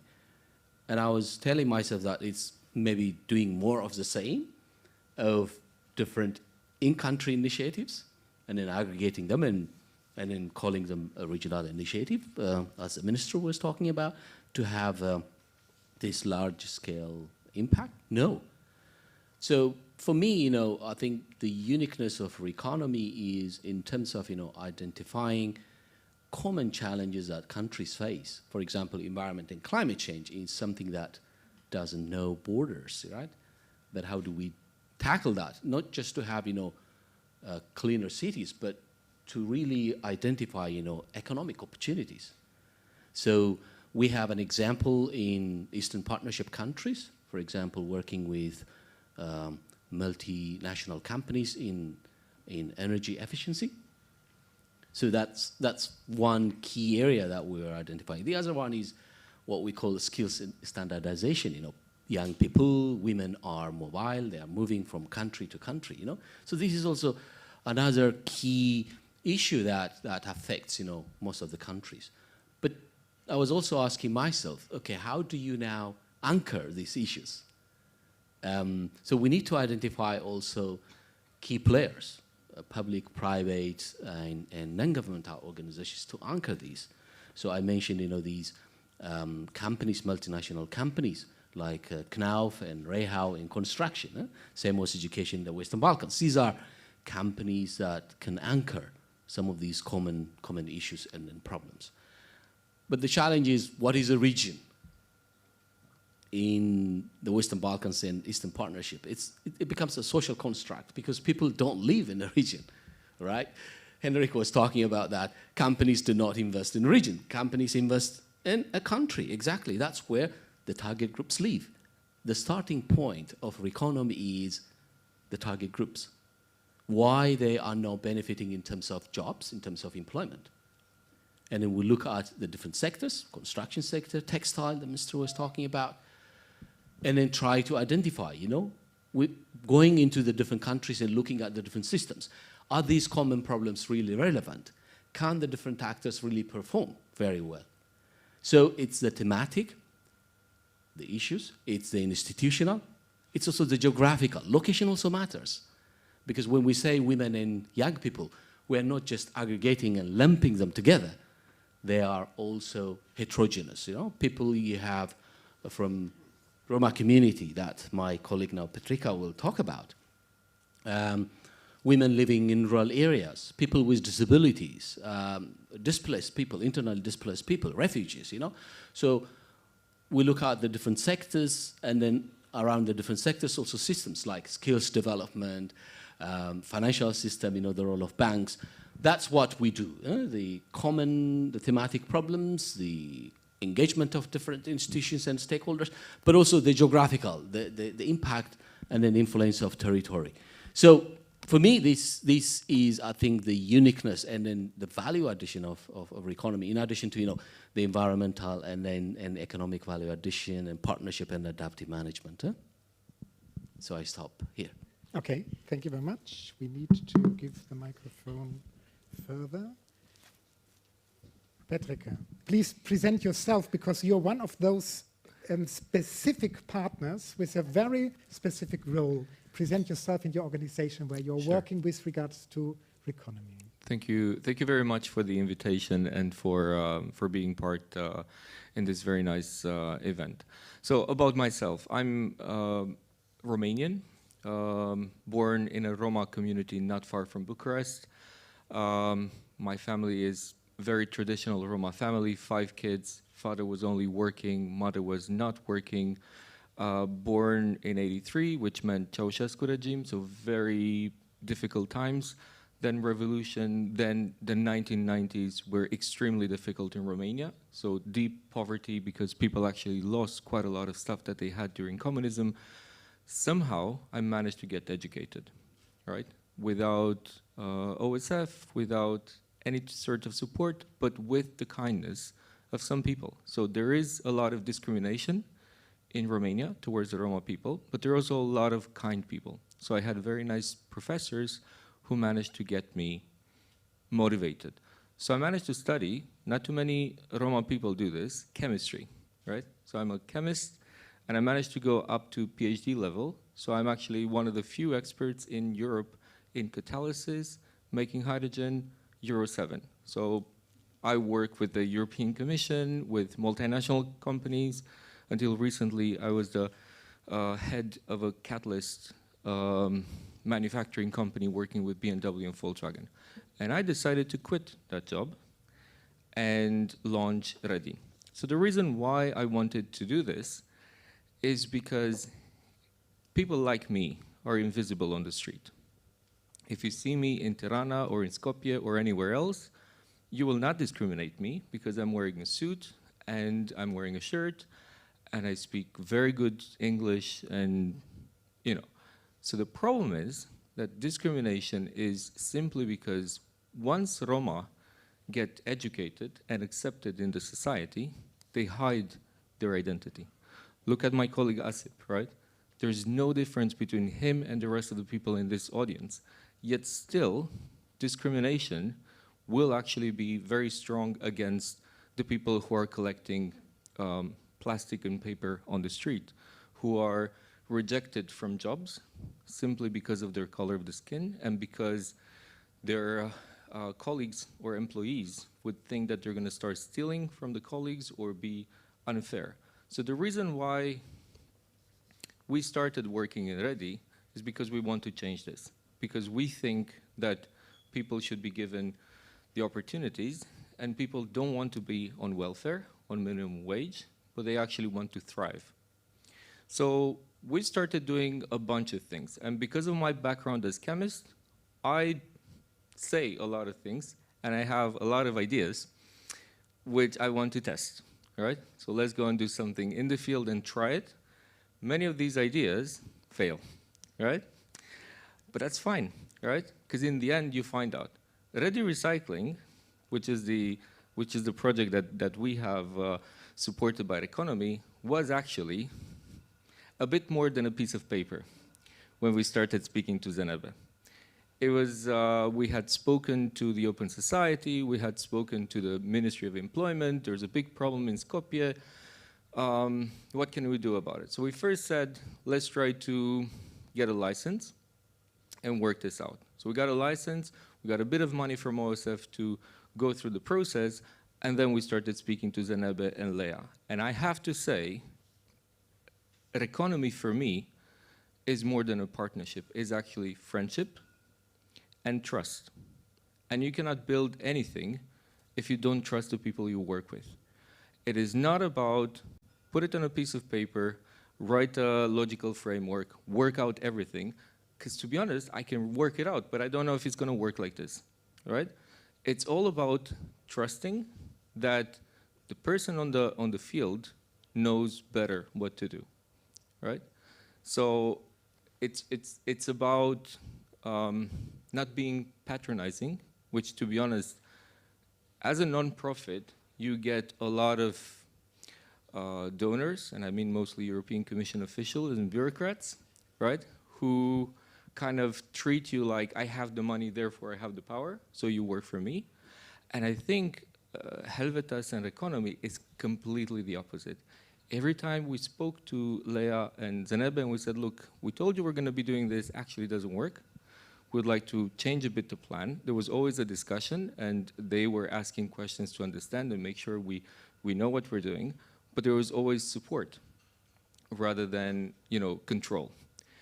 So I would say in the past 3 years, RECONOMY helped us plant a seed, but we managed to get other people to fertilize this small plant and give it a bit more water. So we got Open Society who started supporting it. We got the Austrian ministry who started supporting. We have other people who are now a bit on the side to consider supporting this.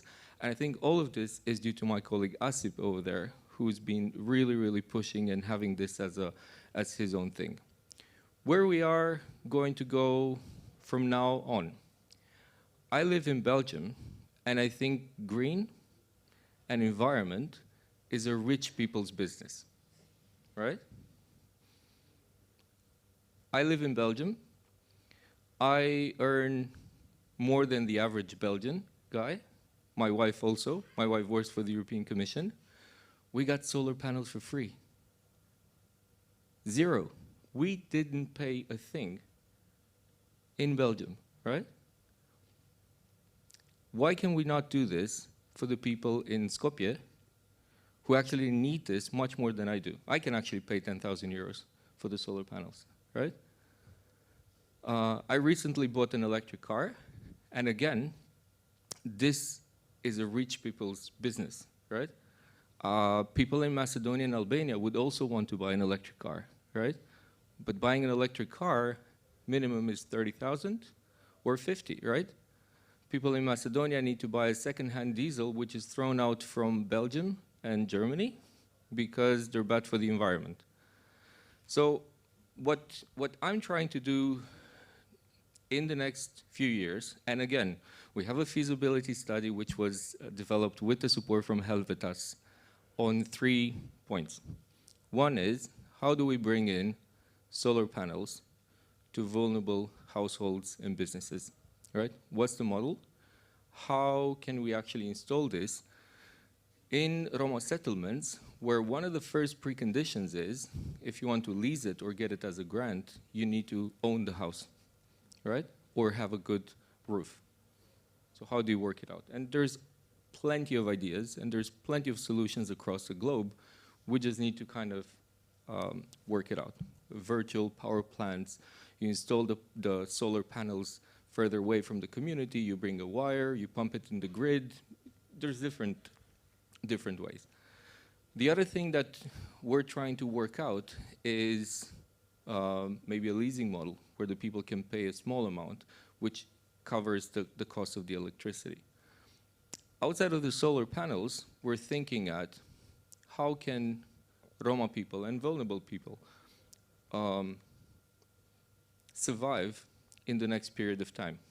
Digitalization is really happening at an accelerated pace. But can vulnerable people compete when it comes to skills? We're seeing now ChatGPT, which is obviously going to displace some of the people in this room, right? But what about the others, right?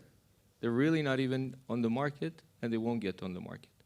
I will stop here, but absolutely I have much more to say, but hopefully the question and answer session will be soon.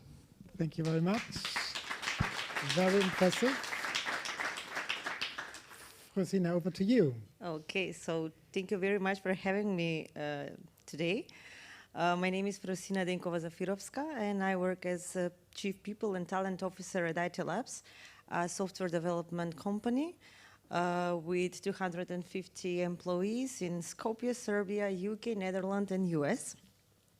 So being here as a representative from the private sector and answering to the first question, I would like to emphasize 3 points, 3 things that, in my opinion, are important.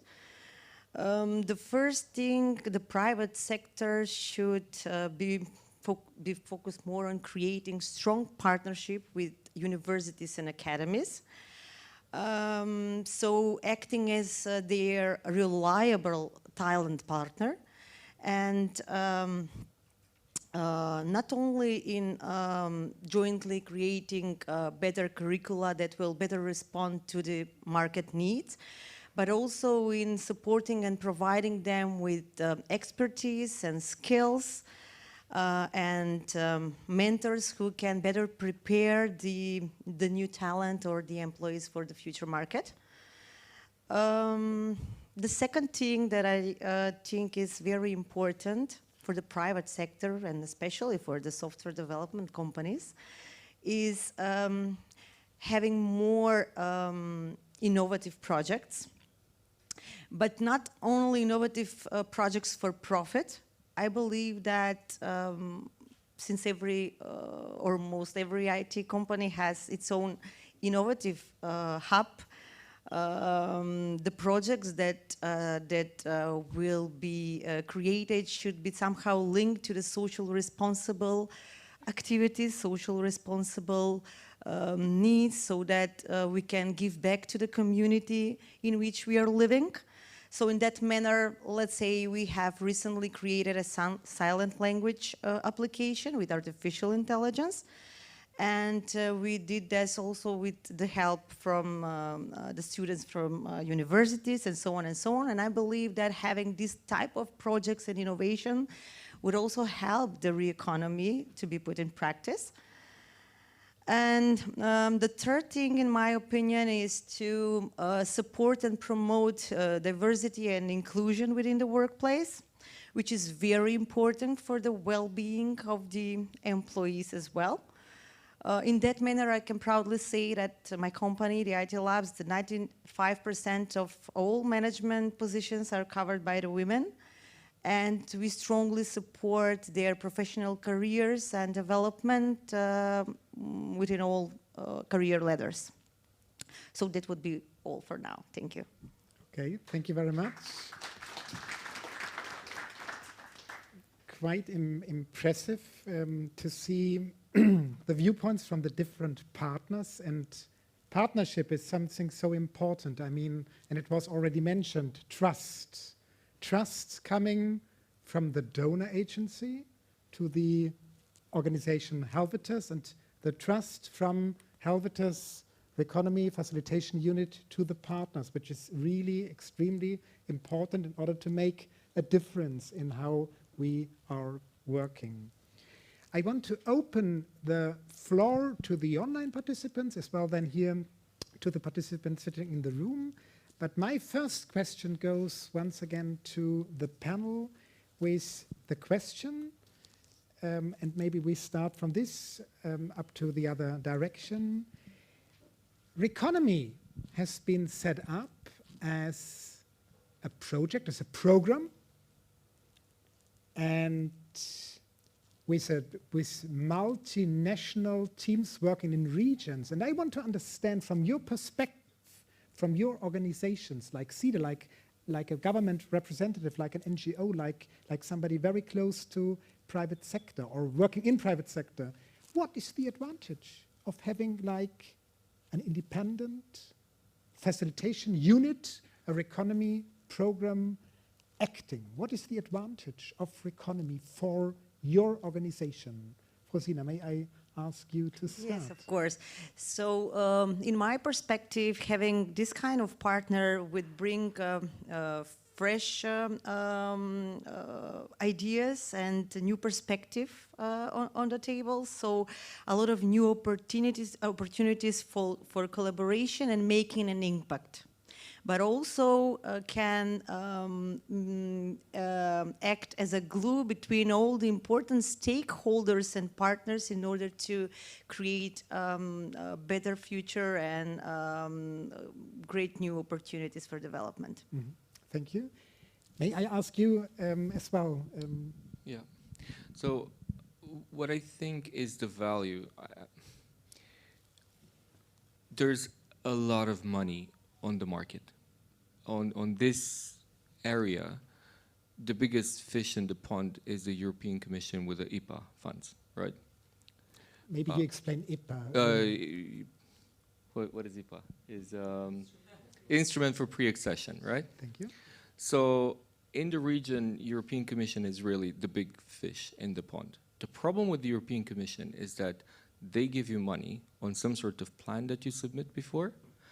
You need to keep this plan, and then you need to submit a report, right? That's it.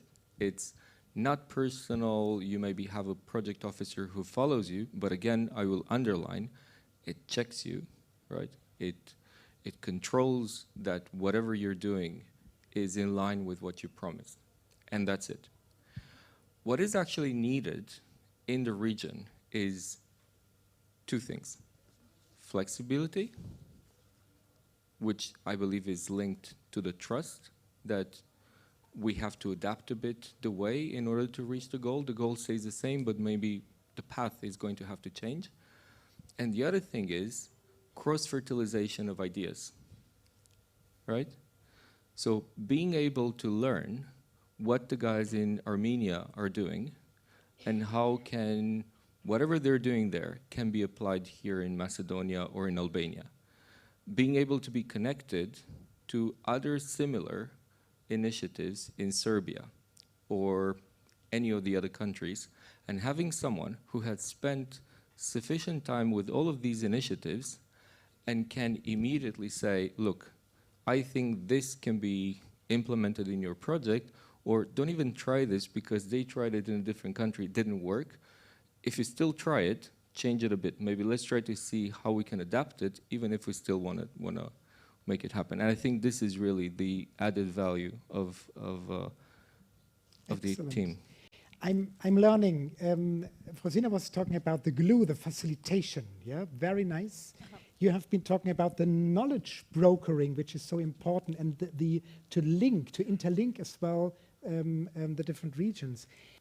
Seneba, I will not forget you, but you should answer as last person on the advantage of Reconomy, because maybe you can give as well your view. Happy that you are skipping me. Exactly. And I want to invite the government representative and afterwards as well, Cedar, on the advantage of having somebody independent. Maybe you don't think it's independent. Please share this as well. What is the advantage of Reconomy as a program? Having this kind of programs in the region, it helps us to create new platforms for, first of all, for regional cooperation. This is very important when certain healthy units out of each other's economy start collaborating. And this platform is very useful in terms of exchange of experience and also building trust between neighboring countries. I think that's very valuable. Then having our international partners, such as Swedish government, for instance, investing in this kind of programs also creates this atmosphere where we in our country then start talking with Swedish government about different initiatives and how these initiatives can help to achieve our strategic objectives. And for instance, how can we show to our citizens that the path that is chosen by our government is the one that brings inclusivity, it betters their lives, and our international community is solidar with us. So they're helping us, they're investing, they put their money and efforts into the path that is chosen. And this is very important from political perspective and from economic perspective. And people actually feel that this path that is chosen, democratic path, really brings value into their day-to-day lives. And when for instance, government is implementing certain initiative, it's one thing. And as correctly mentioned with our colleague, actually the government is the same with EU, same with Armenian government. It's very bureaucratic. It takes a long time. There is no human kind of touch. And any kind of change that you want to make in this or that way, it's very hard to negotiate, to understand how this. Whereas, for instance, this kind of projects as RECONOMY is much more flexible and easier to operate, easier to respond to actual needs that the people have, that the businesses have in our country. So, in that sense, I believe that RECONOMY and projects like RECONOMY, which are flexible, which are more responsive to the demands, are key. Also to show that from more independent perspective, not Armenian government, but independent entity funded not by Armenian government, is actually pursuing the same targets when it comes to inclusivity, women employment, etc., and promotes the same agenda as we have. So in that sense, we value greatly the input that project and donors are having in the region. Thank you very much. Anne-Charlotte, why have you chosen Helvetus, and are you happy with their function? Now you're changing the question. No. Tricky, yeah? Do you feel they are an independent player? I mean, the RECONOMY. Well, let me first start with the first question about regionality. And from CEDA's side, we work with strategies, as I said this morning, and we have strategies on bilateral level, on regional level, and on global level. And this is, of course, to complement and to create synergies between these different layers, because regional cooperation is really important and can complement what we do in countries, and creating bigger markets and open up so people can move between countries and find jobs and so forth. So there are, as has been said here before, is many positive things with regional cooperation. Also, it can create a bit competition between countries. That countries that introduces laws that are progressive and that are good can be a role model for the other countries in the region and so forth. So there are many advantages. When it comes to Helvetas, I think we've had a very good cooperation the past 2 years, and it has been a challenge. We've had a very, very difficult development, as you know. And we have now signed the new agreements just recently for the Western Balkans, actually, and Fredrika here is the one responsible for that program. And the Eastern Partnership has started already. So we are looking forward to four more years together with Helvetas. So. Good, thank you very much.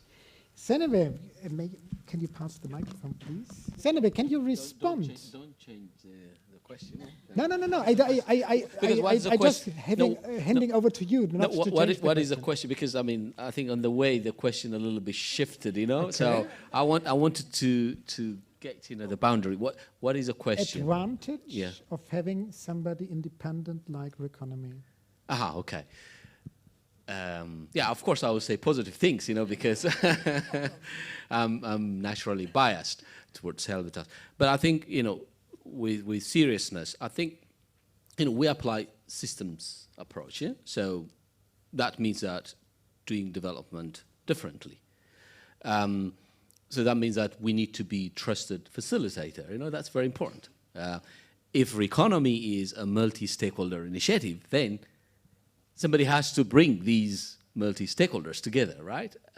For that, you need to be trusted, but also you need to be competent. You need to have the knowledge, you need to have the information, you need to have the setup, to facilitate that. So these are, some of the characteristics of having an independent kind of facilitator, trusted facilitator. Having said that,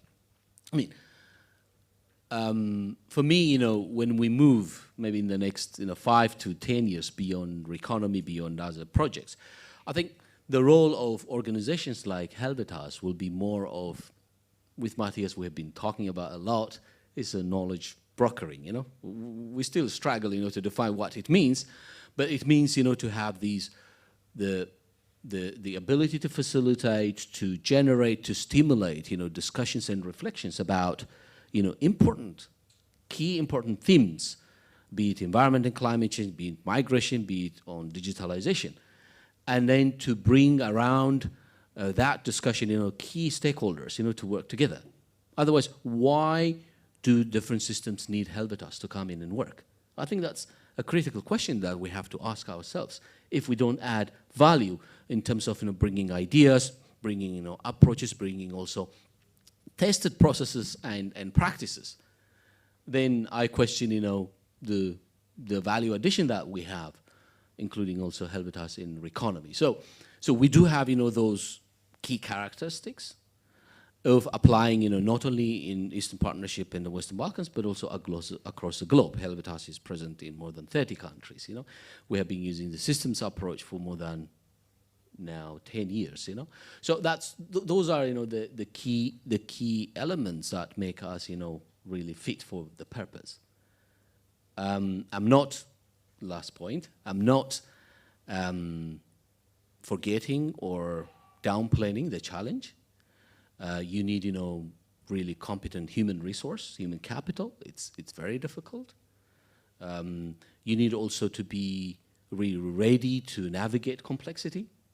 How do you navigate complexities like, in Ukraine now, between Azerbaijan and Armenia, in Belarus, the Western Balkans also, it's not stable. So fragility and complexity will really, underline the future of development, and organizations like Helvetas need to improve, on those key traits that I mentioned. And RECONOMY is trying to walk the talk, applying those key traits. Good, thank you very much. I want to open our discussion as well to asking the audience for contributions, for questions. Before I'm once again circulating with my microphone in order to ask some volunteers, Sophie, from the online community, are there questions? The questions in the direction of what means RECONOMY in practice? Have you was there a discussion online? Please, over to you. Yes, so we got a question specifically for Ukraine, actually. So what concrete actions does RECONOMY plan in Ukraine in the near future? Okay. I hand over to Senebe. We were very active in Ukraine before the war, and I don't know whether Ellen allow me, to cite this exchange that I was having with you, when you moved to Ukraine. We were discussing about, will Putin invade Russia, I think the unanimous kind of expectation was, no, never, he will never do it, We were very surprised, actually, that happened. Then things changed. We had partners, there. Still we have partners, operating there. But we had to really adapt. We had to scale down the operations. We had, public-private dialogue initiative there. We haven't closed a door. Unlike, Belarus, we don't operate in Belarus. But in Ukraine, we have scaled down. We are also exploring now ways to operate there. We do have, some concept notes that we submitted to CEDA and approved, but we observe and assess the situation. But actually, we see an opportunity. I mean, Henrik was talking about not to dwell on problems, right, but also to see the opportunities. So we see, the silver lining due to the crisis from Ukraine. One is to work on environment and climate change. The other one is reconstruction effort, once the war ends. We do have also a number of scenario plans that we prepared and submitted to CEDA. And then the other one is also to reintegrate, the economies of the regions to Western Europe. For that, we require standardization, to work on standardization. That means trade, skills. So we see, opportunities. We are also engaging, Ukrainian migrants and companies who are working actually in ICT, despite the fact that our activity within the territory of Ukraine is a little bit, scaled down. We are active in terms of, exploring new opportunities, but also engaging people who were displaced, unfortunately, by the war. So adaptive management, navigating complexity as an approach of RECONOMY is what we apply, not only in Ukraine, but also across the different countries. Yeah. And Charlotte, do you want to add something, or is it well answered? You have the microphone close. Yeah, I can just say that support to Ukraine is a big priority for Swedish government, and we are preparing to see how we can work there, also beyond RECONOMY and other things. But yeah, maybe. Yeah, I can also comment. Please. No, you need. Nobody will understand. Please. Officer, that we decided when RECONOMY took off, and it's such a big and complex venture already, and Ukraine was such a large country with its own challenges. We have actually developed a separate market systems development program in Ukraine. So it's not like we're not working in Ukraine on these topics, but we're doing it under a slightly different vehicle, which was set up as a Nexus MSD program, and it came in handy to have set it up as a Nexus program as the war broke out. I wasn't that pessimistic about, I wasn't that optimistic as you implied that the conflict situation wasn't gonna flare up. It's just the degree was a bit unexpected, obviously, but we actually developed a Nexus MSD program before the war started, and we're trying now to find ways to implement it also on a larger scale, and it's in collaboration with ILO and UNHCR. They are both kind of very heavy presence now as humanitarian players, and they can kind of cross-fertilize on labor market issues and kind of in the borderline humanitarian fields. So CEDA is definitely active in this field, but under a slightly different vehicle, which has also been dialoguing with RECONOMY, and they're supposed to be complementary, but obviously the Ukraine program is meeting its own challenges right now. Thank you so much. great that CEDA has a lot of solidarity as well with Ukraine, although I think it's very difficult now from the operation point of view to work with the RECONOMY approach now there. Thank you very much. The audience, where are the questions regarding what means RECONOMY in practice? Do you want me to help? I want to be as well a bit in the audience in order to see the panel from this side. Okay. Please present yourself. And I am Valbona Helvetas, Albania, Regional Advisor on Governance. So my questions will come from a governance perspective within RECONOMY. And I want to ask on two dimensions, even from the key speakers, two key speakers, ambassador and the board member, we found out that fragility has increased throughout the geographical scope of RECONOMY. And since fragility increased, diplomacy comes in. When fragility, diplomacy and development come together. So have RECONOMY thought about economic diplomacy as an angle through which the systemic approach could be enhanced, because economic diplomacy takes a new role. If you want to talk for sanctions towards Ukraine, that is as well part of economic diplomacy. And the second question has to do with the key word of the first session, dignity.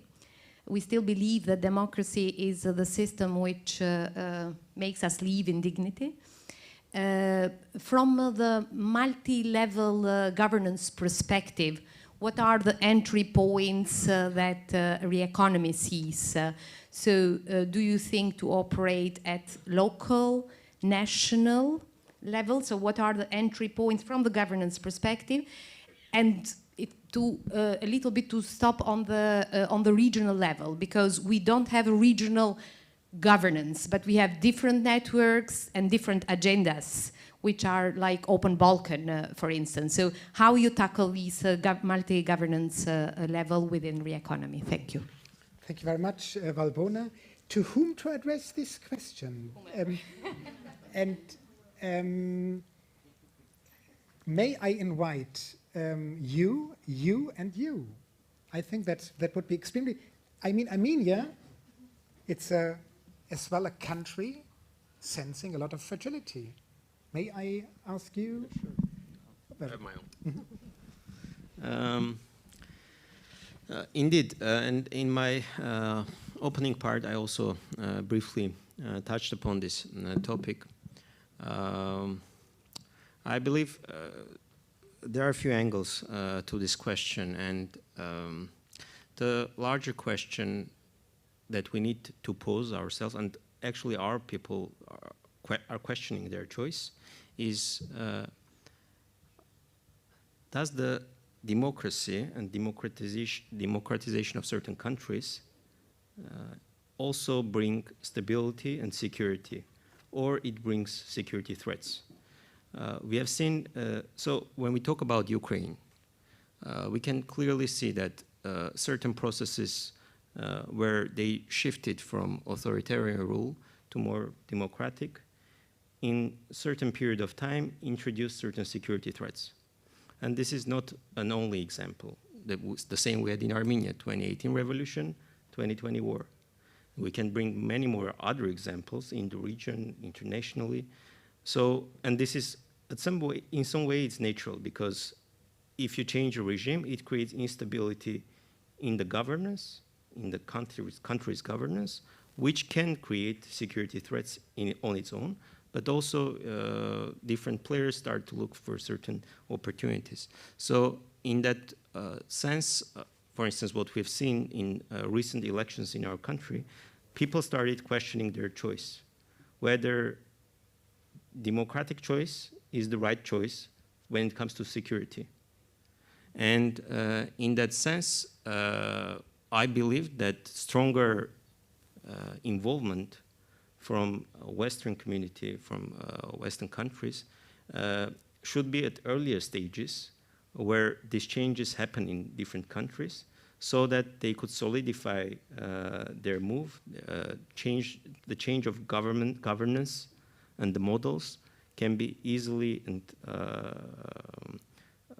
at the right pace basically applied, so that it won't create security threats, and then the people who went to elections and elected certain things won't question their choice. So for our government, democracy is a strategy. We believe that that's the right way to go. For the inclusive economic growth, we need that. And if we have inclusive economic growth, then we have stability, then we have security, everything. But this is long-term journey. And the experience and help of our international partners is greatly appreciated in this sense. So when the question is asked, what do you do in Ukraine, how you operate, I believe that earlier intervention and with a stronger focus can help to prevent actually these kind of situations. Thank you very much, Raphael. May I hand over to you and Charlotte, please? Yes, thank you. And I won't echo what the minister says here, because I think it's really important, this with everything is connected. And if you build employment and growth and so forth, that will also create more stability. So I think that is really important. But also when it comes to RECONOMY and dialogue, there are parts of RECONOMY that is focusing on policy development and on dialogue. And I think that RECONOMY is a very flexible program, and we will be able to utilize the program for political dialogue or for dialogue within the program's mandate. But I think I better leave to Senebe that knows more details about this. No, I mean unless I repeat what you said, one of the key work streams, as also presented in the video, is this public-private dialogue. As the name suggests, that's where I think we engage in private sector-led advocacy and then dialogue with government institutions. That's very important. But maybe a related point before I give the floor to Patricia. One of you had many questions in one. One of the key points that you mentioned is the interplay between regional and local. I think in my first statement I talked about focusing on the regional level to identify common problems, common challenges, but to go back into the different countries to look at the different systems, whether these are relevant to the target group, the starting point for our analysis and intervention, and to also look at whether the different systems, be it at the municipal, local, or national level, will allow different partners, private sector enterprises or NGOs, to function. The regulatory reforms, the conducive enabling environment, these will be very important, which are critical, at the different levels. Patricia, you want to say about dignity? And I want to comment also a bit on the fragility versus resilience of governments, and because I'm from the civil society, I can say whatever I want. I believe the word that I've learned during COVID was that the opposite of fragility is not strength, but it's resilience, right? And I work in the automotive, and I know that 20 years ago, 30 years ago, when you would buy a car, the engine would run for 1 million miles. You buy it now, because it has been optimized for efficiency, it would break at 200,000 kilometers, simply because all the extra has been shaved off, right? And I believe in the past 2 decades, everybody has been looking at increasing the efficiency of everything in the systems, meaning the systems are less and less resilient, especially when you're speaking about Eastern Europe and the Balkans. I'm Romanian. The healthcare system in Romania has been underfunded for 20 years. Educational system has been underfunded. Military has been underfunded. Everything has been, money we're going into different directions. And all of a sudden to expect that we are ready to take the blow of inflation, to take the blow of COVID, to take the blow of war, it's unrealistic.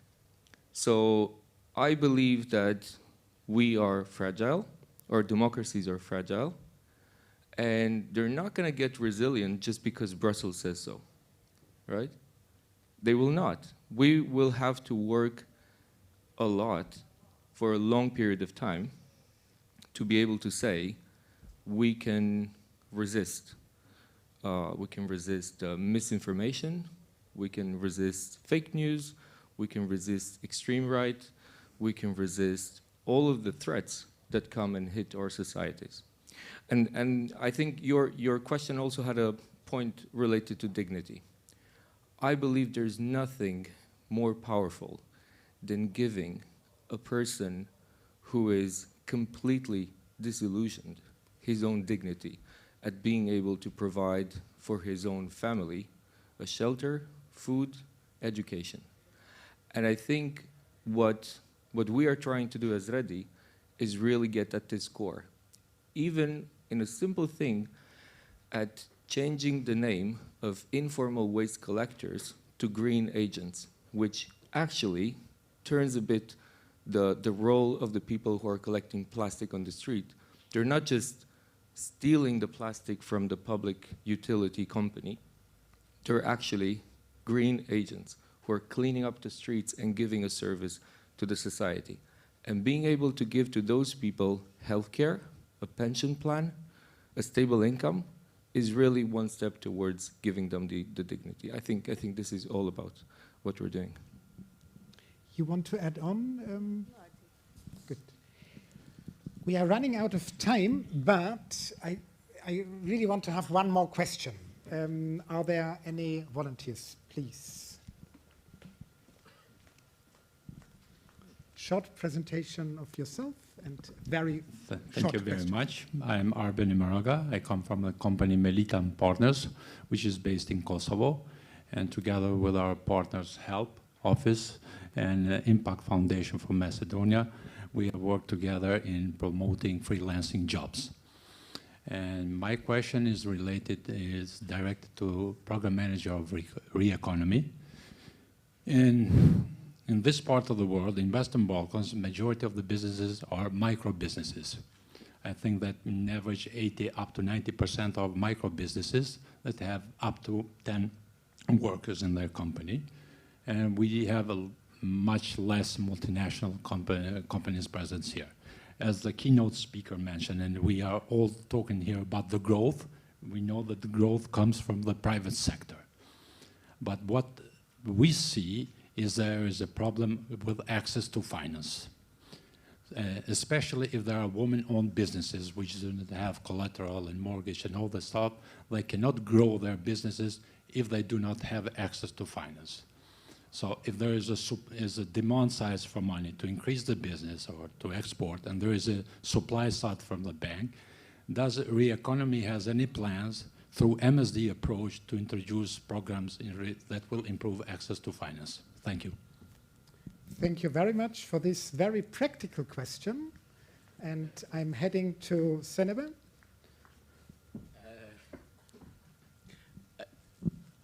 You know, I mean, can I be a bit brutal and honest? So, having worked for 15 years in development, the shortcut to doing development is to do three things. One is to give credit, the other one is to organize farmers, and the third one is to build capacity. I think access to finance, we hear it a lot, but it's not the lack of finance per se. It is about, you know, really bringing business models and identifying, you know, the bottlenecks in the demand and supply, but to look also around that demand and supply. Having said that, in RECONOMY, access to finance has been a cross-cutting issue. We saw it. We have also explored, once again, you know, to refer to past experiences, beyond, you know, going to the conventional financial system players, going beyond banks, you know, capital markets, we explored, you know. So recently also CEDA had 2 rounds of, if you allow me, you know, to mention that, 2 rounds of visits to Eastern Partnership and the Western Balkans to look at the possibility of initiating guarantee facility. What does that mean? It's just, to use that as a guarantee to stimulate, demand and supply. That means for banks, to offer credits, particularly to SMEs led and owned by women, but also to look at bit innovative and highly important areas, environment and climate change, green financing, so to speak. So we do have that plan. We need to see, how to do it, not to repeat this, the shortcut, the easiest way of doing development, I mean, together with a friend of mine, we published actually a book. Sorry for now using this platform to do this kind of thing.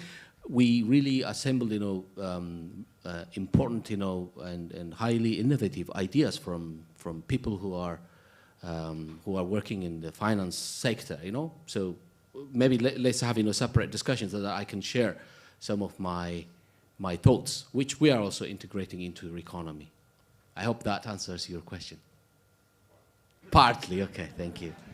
But there will be enough space in the break, like the over next step is called networking lunch, and I really ask you to have a conversation on clarifying this issue.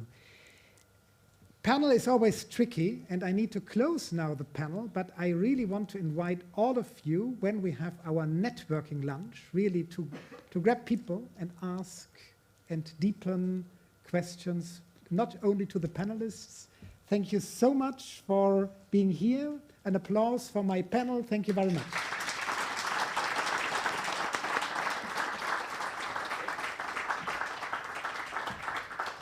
Thank you. Partnership is shaking hands. Very nice. Thank you so much. Great pleasure. Thank you. Thank you very much.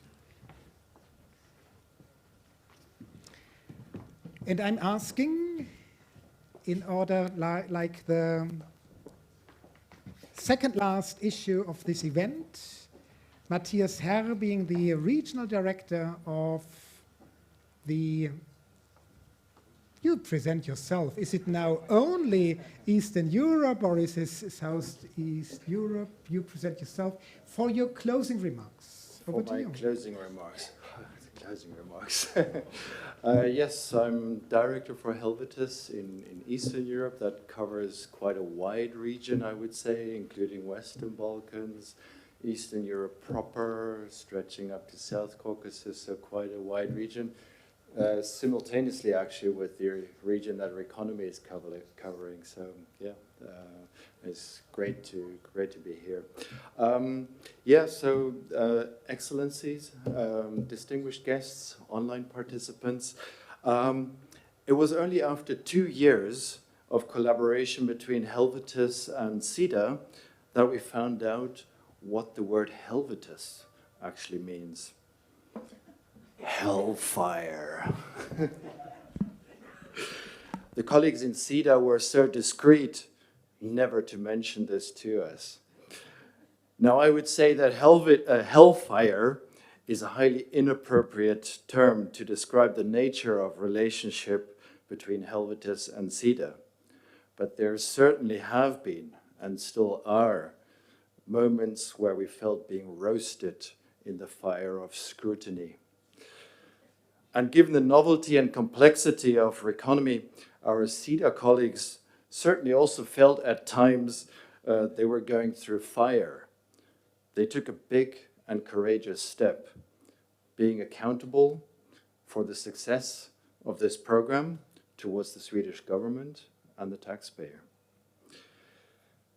I would therefore like to express my deepest gratitude towards SIDA in launching such a brave and innovative program, for providing Helvetis, the Helvetis team, with guidance and continuous support, for being a great partner to work with. RECONOMY is the result of a very highly productive and intensive collaboration between SIDA and Helvetis. So what makes RECONOMY so innovative and different to me? It largely boils down to three things. First, and to state the obvious, size matters. RECONOMY is a program that covers 12 countries in the region, 6 in the Western Balkans, and the other 6 in the Eastern Partnership region. While each of these countries has its own unique characteristics and challenges, there are also a shared history of transformation and common issues that connect.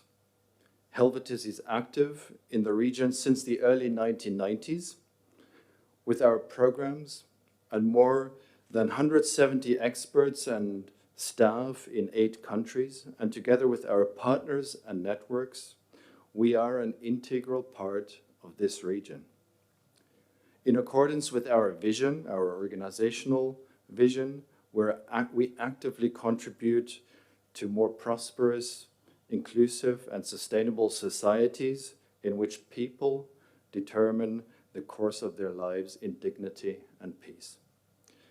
With RECONOMY, we will be able to leverage much of our experience and expertise in countries towards larger outreach by picking up innovative solutions, ideas, and scaling them up across the region.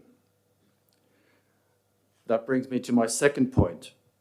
Knowledge management and learning is an important objective of Helvetis, and therefore also a significant component of RECONOMY. It enables access to learning and collaboration across different countries on issues that are similar. This allows real innovation and progress instead of reinventing the wheel. Green economic transition, for example, is a challenge and urgent need in all countries. It has the potential for creating new economic opportunities and perspectives. With RECONOMY, we're testing circular economy business models in different sectors. Through a sound monitoring system, we extract learnings from these pilots for adaptation and wider regional outreach. RECONOMY provides learning platforms, provides knowledge, supports knowledge networks, and stimulates exchange around innovative solutions. My third point on why I think RECONOMY is innovative and different. We have seen many programs come and go in the region. Very few of them leave a lasting impact. Money is often thrown at problems without addressing underlying systemic causes. It seems to me that development cooperation is often more about firefighting than actually preventing the fires to break out in the first place. The short time frame of many programs and the rigidity of their design and execution does not allow them to go deeper, develop a real sense of ownership with their stakeholders, and achieve real systemic change. And that brings me again back to the hellfire mentioned at the very start.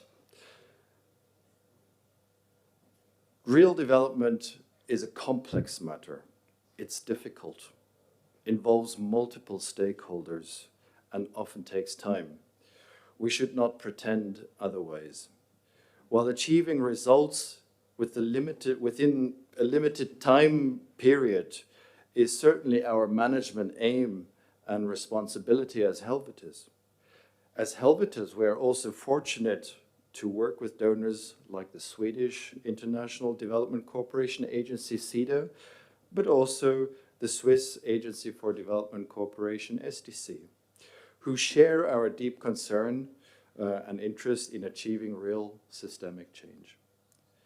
They bring the breadth in terms of commitment of necessary time and resources, as well as allowing programs to be agile and responsive to learning and changes in context. That is how we achieve real systemic change. Excellencies, distinguished guests, dear online participants, I would like to end this little excursion through the hellfires of program design and development by also mentioning the flames of passion and companionship. Next to the collaboration with CEDA, I'm deeply grateful for the collaboration with our partner organizations, some of whom are also present in this room today. Through these partners, we work with many more organizations and people in different countries.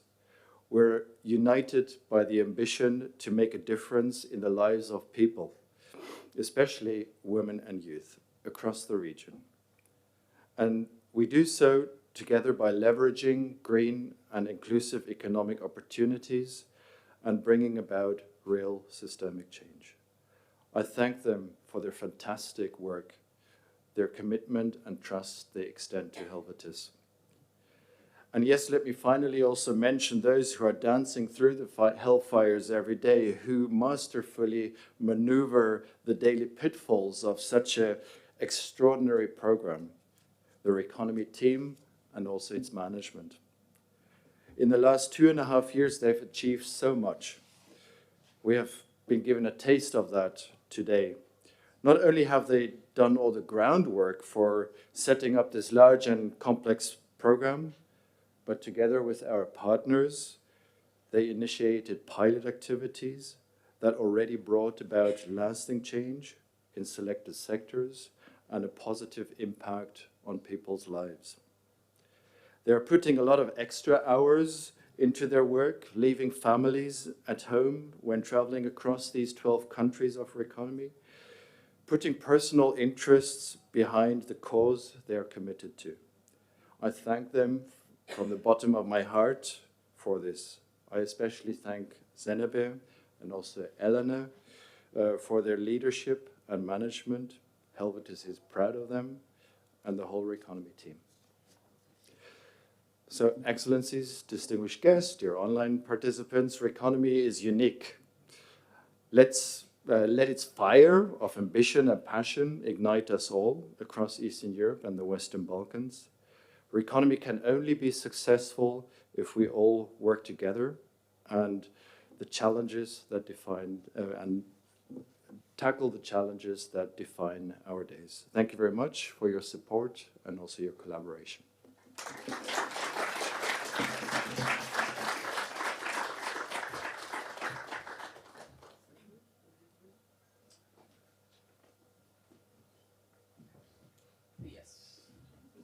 Yeah, dear guests here in Tirana, dear guests online, thank you very much for joining this launching event. Me as a facilitator, diving in RECONOMY, I learned a lot by those very nice and well-prepared videos we had before the break, but as well by this quite, for me, stimulating discussion that we had, really partners from, I mean, a small selection, you need to say, because RECONOMY is huge and complex here, from not from academics, but at least from private sector, from an NGO, but very important from government, and not here from the hosting country in Albania, from another government. Thank you so much. As well as from CEDA. Wow, you have something in front of you. We only did today the launching, yeah? Imagine what we will do when we are doing the closing event as like an event on seeing a lot of real and tangible efforts fulfilled. There's a huge opportunity to what I can see, and from my perspective and from my bottom of my heart, I wish you all the best in the implementation. I heard from my colleague Sophie that you're a wonderful team, the RECONOMY team, and I think there's a very good basis in order to do so. For that reason, Sophie, are you still here? Absolutely. Okay, greetings to the online participants. Me in my function as facilitator, I thank the team around Suela and Redis very much for your excellent support and all the technicians around. And I'm handing back to the host of the event with not the much microphone. to say. Not much to say, but to reiterate what you said and what Matthias and the rest of the speakers said. And thank you very much for coming here, but also people who are participating online for tuning. There is a huge amount of work. We just started, despite the fact that it has been a long inception phase. So we need to walk the talk of also many of the topics, challenges and issues discussed here. With that, I would like to invite you, to a small, kind of lunch, and to also, I haven't forgotten your finance questions, so where we can, mingle and then exchange ideas and then networks. So I would like to close this session by inviting you to have lunch and drink. Thank you very much indeed. Thank you.